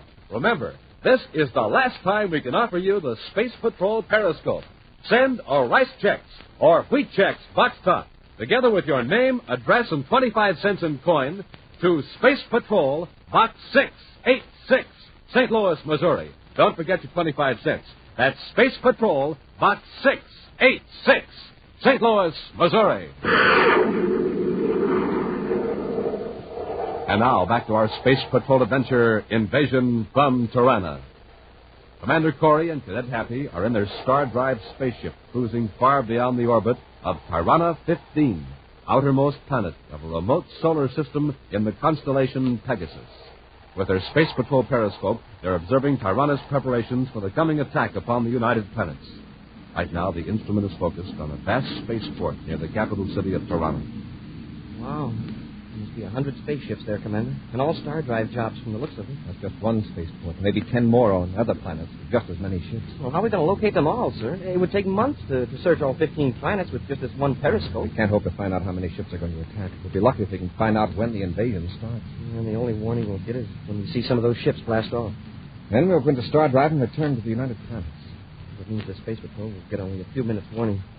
I sure wish our spacephone would work through hyperspace. Well, that wouldn't help much, Hank. If those ships go into Star Drive, they'd reach our solar system right behind their warning. Now, let me see if I can locate General Mognier's headquarters with the periscope. It's a building east of the spaceport, according to what we picked up from that spy of his while we were captured. Pat, rig up the microfilm camera for the periscope. May be able to photograph some Tiranian documents. Well, that won't do much good, sir. We can't read Tiranian. No, but back on Terra, there are a couple of captured Tiranian spies that can translate for us. Yeah, that's right. And the brain graph can tell us whether they're telling the truth or not.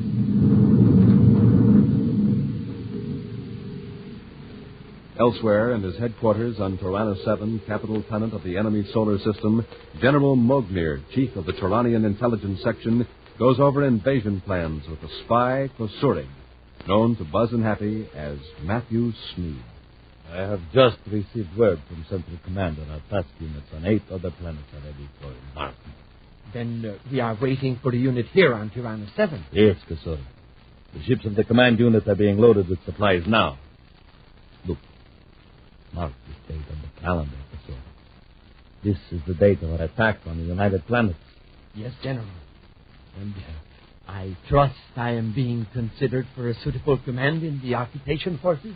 I'll consider that matter after our next campaign. Our next campaign? Yes.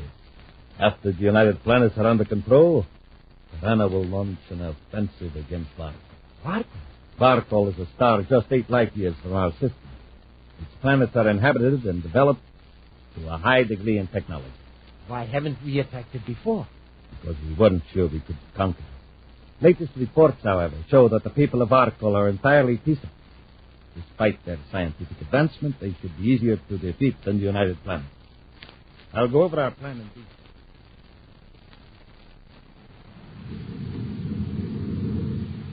Well, Commander, it's all on microfilm. I don't see that it'll do us much good. Too bad we couldn't hear what the General and Smead were talking about. It would be in Tirannian language anyway. Still, I've learned something important.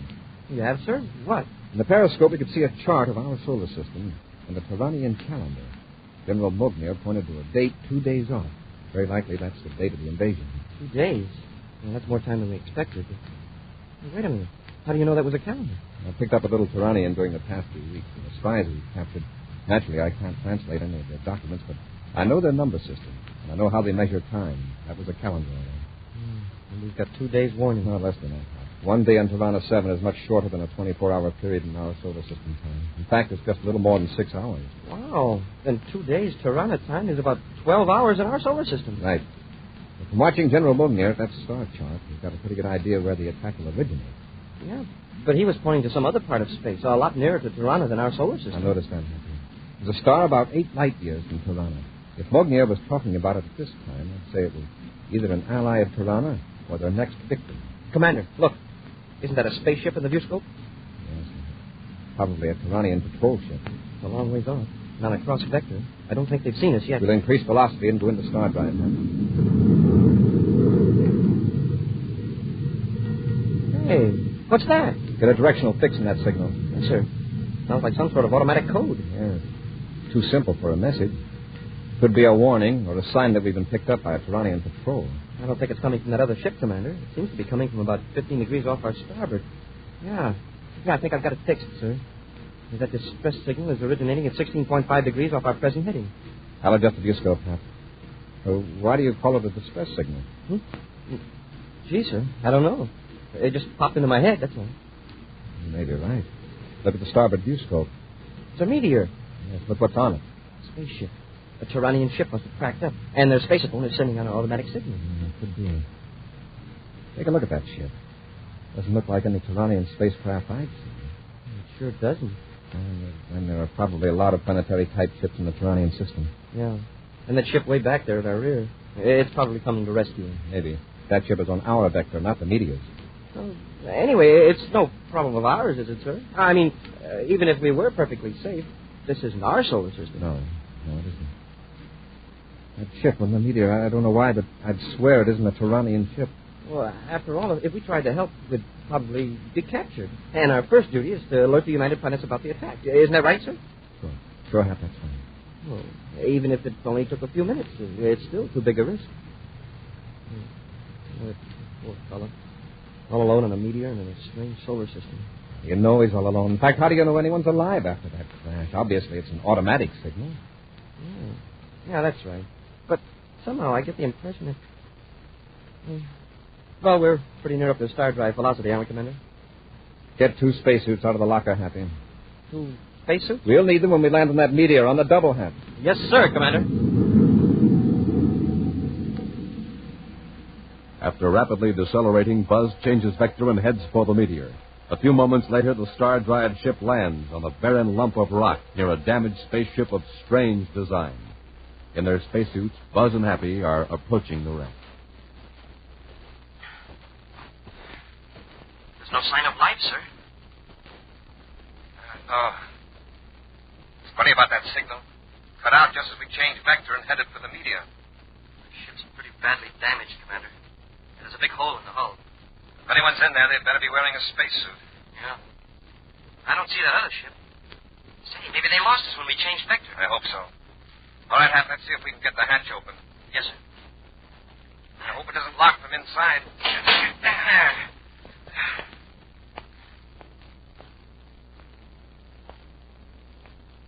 Commander, look. Lying there on the deck. Man, spacesuit. Maybe we're too late. He looks awfully pale. No, we can't do anything for him here. We'll carry him to our ship. Gently, Buzz and Happy lift the limp figure in the spacesuit and carry him to the control compartment of their own ship. Opening the face pieces of their own helmets, they examine the spacesuit of the stranger for a similar release catch. Hey, the spacesuit is certainly different from ours. How do we get his helmet open? I'll work on it, Hap. You check the viewscope. See if that other ship is in sight. Yes, sir. Did you get a look at the controls for that other fellow's ship?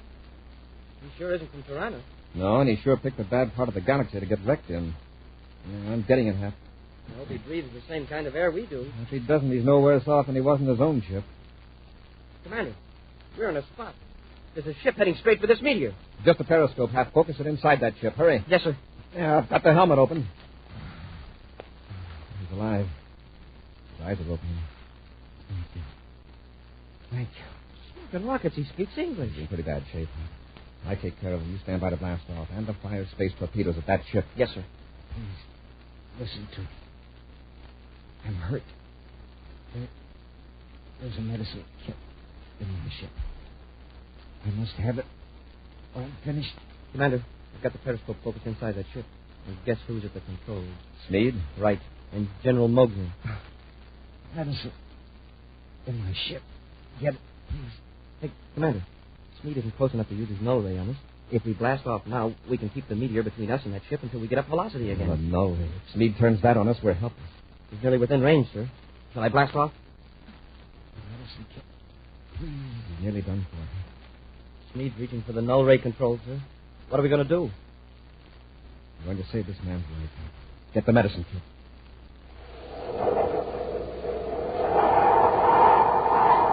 We'll return to Space Patrol in just a moment. It's 1st and 10 and goal to go. And man, oh man, you don't miss a play when you're peering through the secret eye of your swell Space Patrol periscope. Yes, sir, gang, a periscope comes in mighty handy when you watch a football game or parade. You can use it to see over the heads of the crowds like I'm doing right now. It's a big, 24 inches high, tapered special for wide-angle vision. A mirror on top, one on the bottom, too. Use it to spy on your Earth pals. The periscope has magic mirrors that let you see around corners and trees, over fences and bushes, but nobody can see you. And say, you and your gang will have a neat time putting your periscopes together. The Space Patrol periscope comes in an official Space Patrol envelope. Just follow directions. They're printed right on the envelope. And in minutes, you're set to start peering through your periscope. So, gang, send for yours today. This is the last time we can offer it. The terrific Space Patrol periscope. Just send a Rice Chex or Wheat Chex box top, together with your name and address and 25 cents in coin, to Space Patrol, Box 686, St. Louis, Missouri. That's Space Patrol, Box 686, St. Louis, Missouri. This offer good only in the USA and may be withdrawn at any time. Now, don't forget your 25 cents and your Rice Chex or Wheat Chex box top. And now, back to our Space Patrol adventure, Invasion from Tiranna. Although they knew a Tirannian patrol ship was after them, Buzz and Happy landed on a small meteor, answering a distress call from a strange spaceship that had crashed. They removed a man in the spacesuit from the wreck, bringing him to their own ship.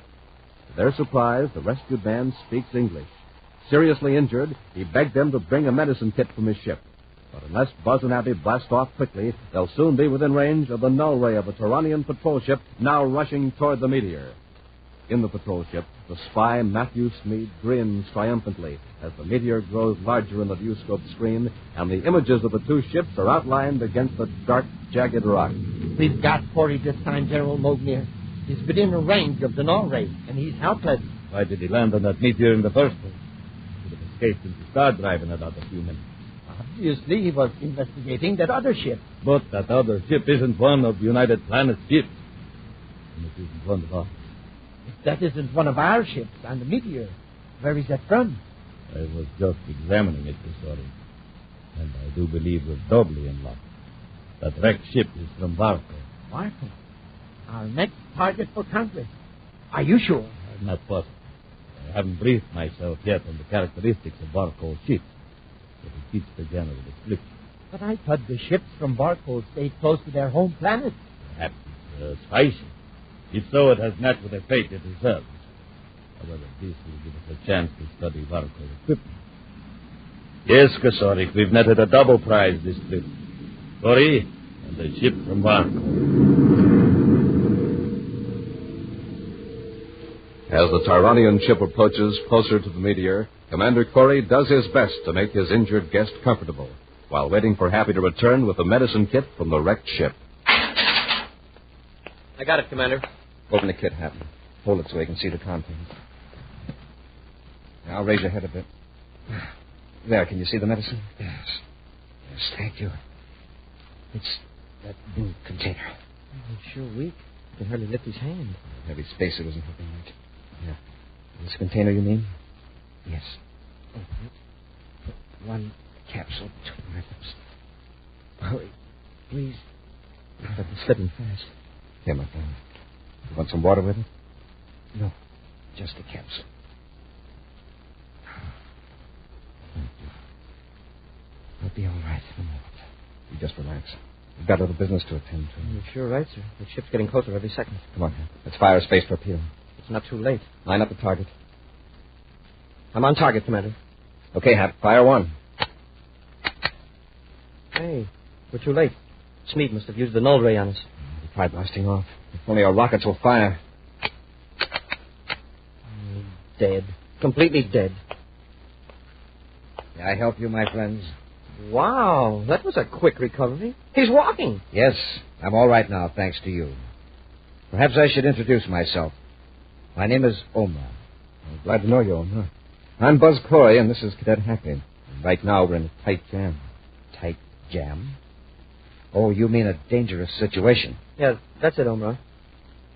There are 2 men in that ship who are either going to blast us or land and take us captive. But why? They're from Tiranna. They're planning to invade our planetary system, many light years from here. They're barbaric. You mean you don't know anything about the Tyrannians? Where are you from? From Barco, a system 8 light years from here.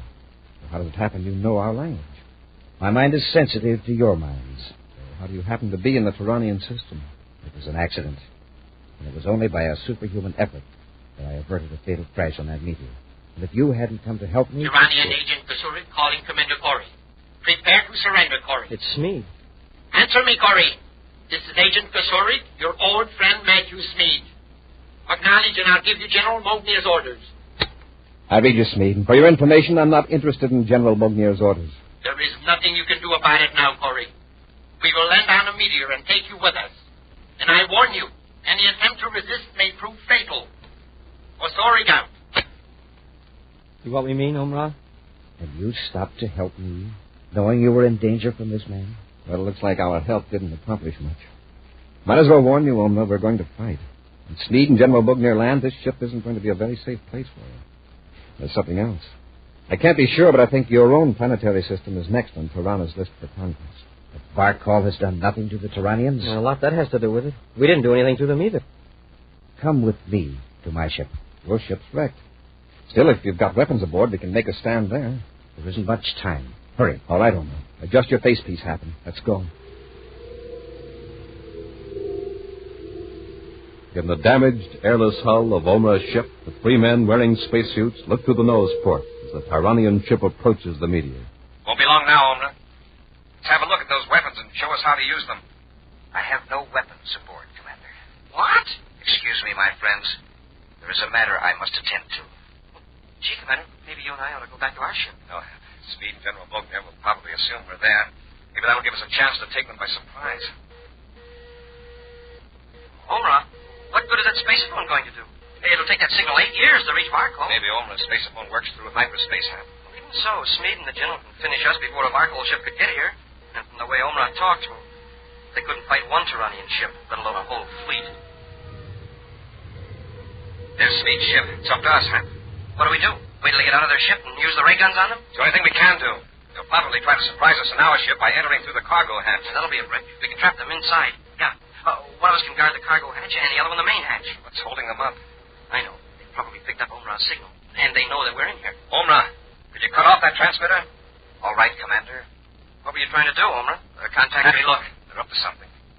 Shining some sort of light on us. Wow, what a glare. Don't look at it, Hap. It's some kind of special ray. Drop to the deck. I can still see that light, even with my eyes shut. It's burning into my brain. Commander, everything's turning black. We can work our way aft and get some shielding between us and that... It's no use, Commander. I can't move.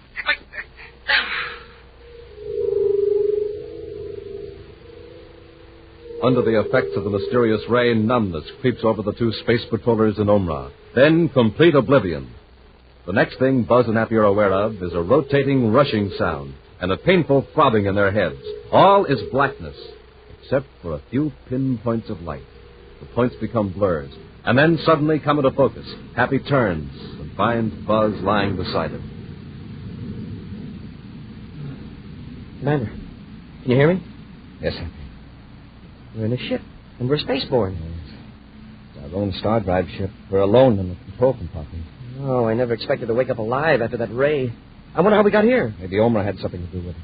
Well, how could he get us away from Smead and General Mogner? Let's get to the controls and check our position. Oh, my head. Stay right where you are, both of you. Smead. Kusuri, if you please.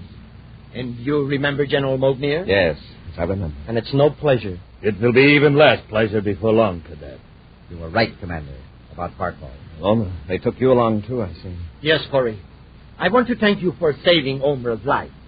His knowledge will be of great use to us when we attack his planet. Why have you got us in our ship? Well, it may be of use to us later. Look out the side ports.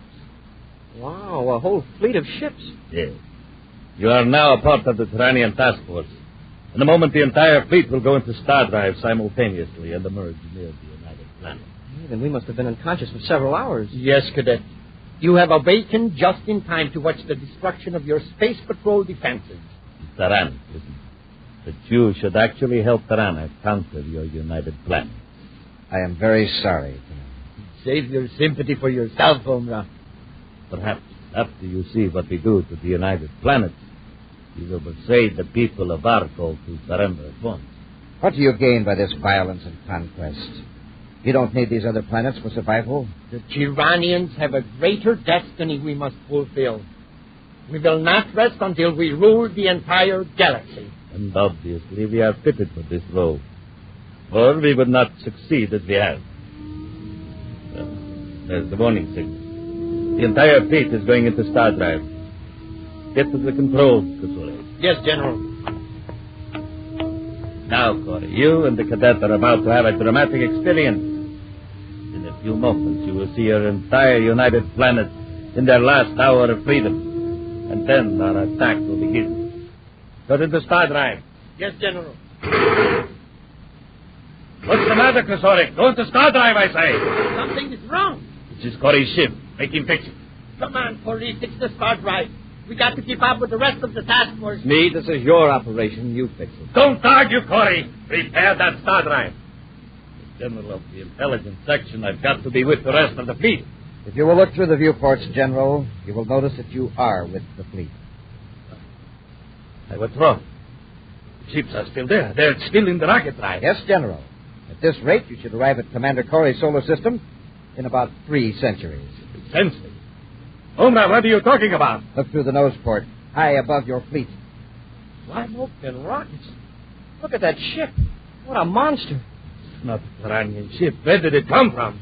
It is a ship from Barkall. From Barkall? Then your message got through. Yes, Commander. That ship is sending out radiations that cut off every star drive in the Tirannian fleet. That's easily fixed. And on the space phone, Kusuri. I'll order the fleet to blast that Barkall ship to pieces. Every weapon you have is useless, General. There will be no attack. You might as well order your fleet to return to their Tirannian bases. Your lick, General. That's fine. You three are still our captains. And you'll pay for wrecking our plans. Kusuri, destroy that. Hap gets Meade. Yes, sir. Never mind, Omra. We can handle it. All right, Smead. Mogner. Get your hands up. I don't know what these weapons of yours will do, but if you want me to find out, just start something. General, don't move. Please. Don't worry, Smead. He won't move. The commander knocked him cold. Commander, your planets are safe from attack by Tiranna from now on. That Barkall ship will destroy every star drive in the fleet. No Tiranna ship can ever invade another solar system again. Hey, that's wonderful, Omra. Hey, but wait. How are we going to get back to Terra? The Barkall ship won't completely destroy the star drive units until I give the word, after you return home. Will you take me to that big ship, please? Of course. What about Mognir and Smead? I'll take care of them if you like. I'll return them to their home planet. They will never bother you nor anyone else again. Are you going to punish them? Punish them? Punish? That is a word that has no meaning in the Barkall language. Oh. Well, let's see. It means... It doesn't matter, Henry. Oma has completely stopped all Turanian conquest. But I couldn't have done it if you hadn't sacrificed your own safety to help me. I hope your people and mine will always be friends. I'm sure we will be, Oma. Sure, Omra. And I think I can explain punishment. It's what you're doing to Smead and General Mognir. I still don't understand. You're fixing them so they'll never see anyone but their own kind. That's real punishment. An action preview of next week's exciting Space Patrol adventure in just a moment.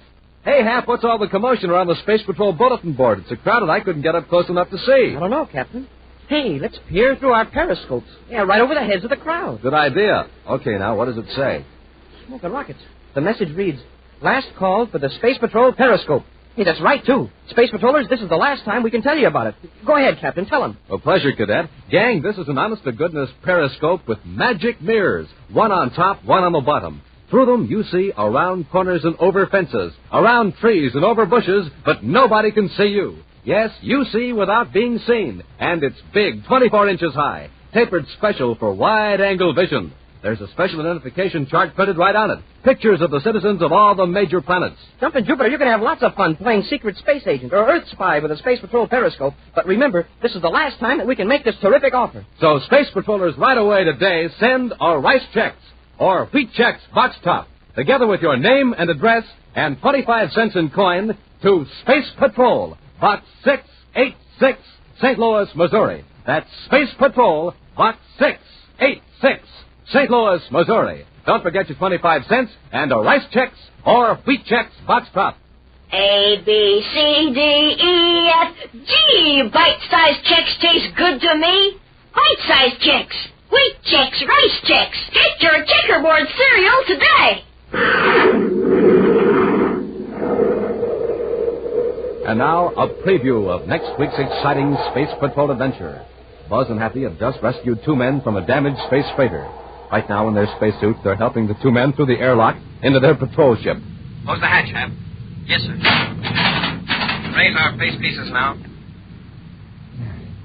The cadet will take you back aft, man. Thanks. Have that other fellow's injured. Better hold him. Right, Commander. I've got something in this box that'll make him feel better. Oh, first aid kit, huh? Not quite. If you don't get your hands up, you'll need more than a first aid kit. Commander, it's a blast gun. You're taking over the ship, Corey. Do as you're told, and you'll stay alive. Be sure to be with us next week for the thrilling story, The Voice from the Future, when Nestle's Chocolate presents Space Patrol!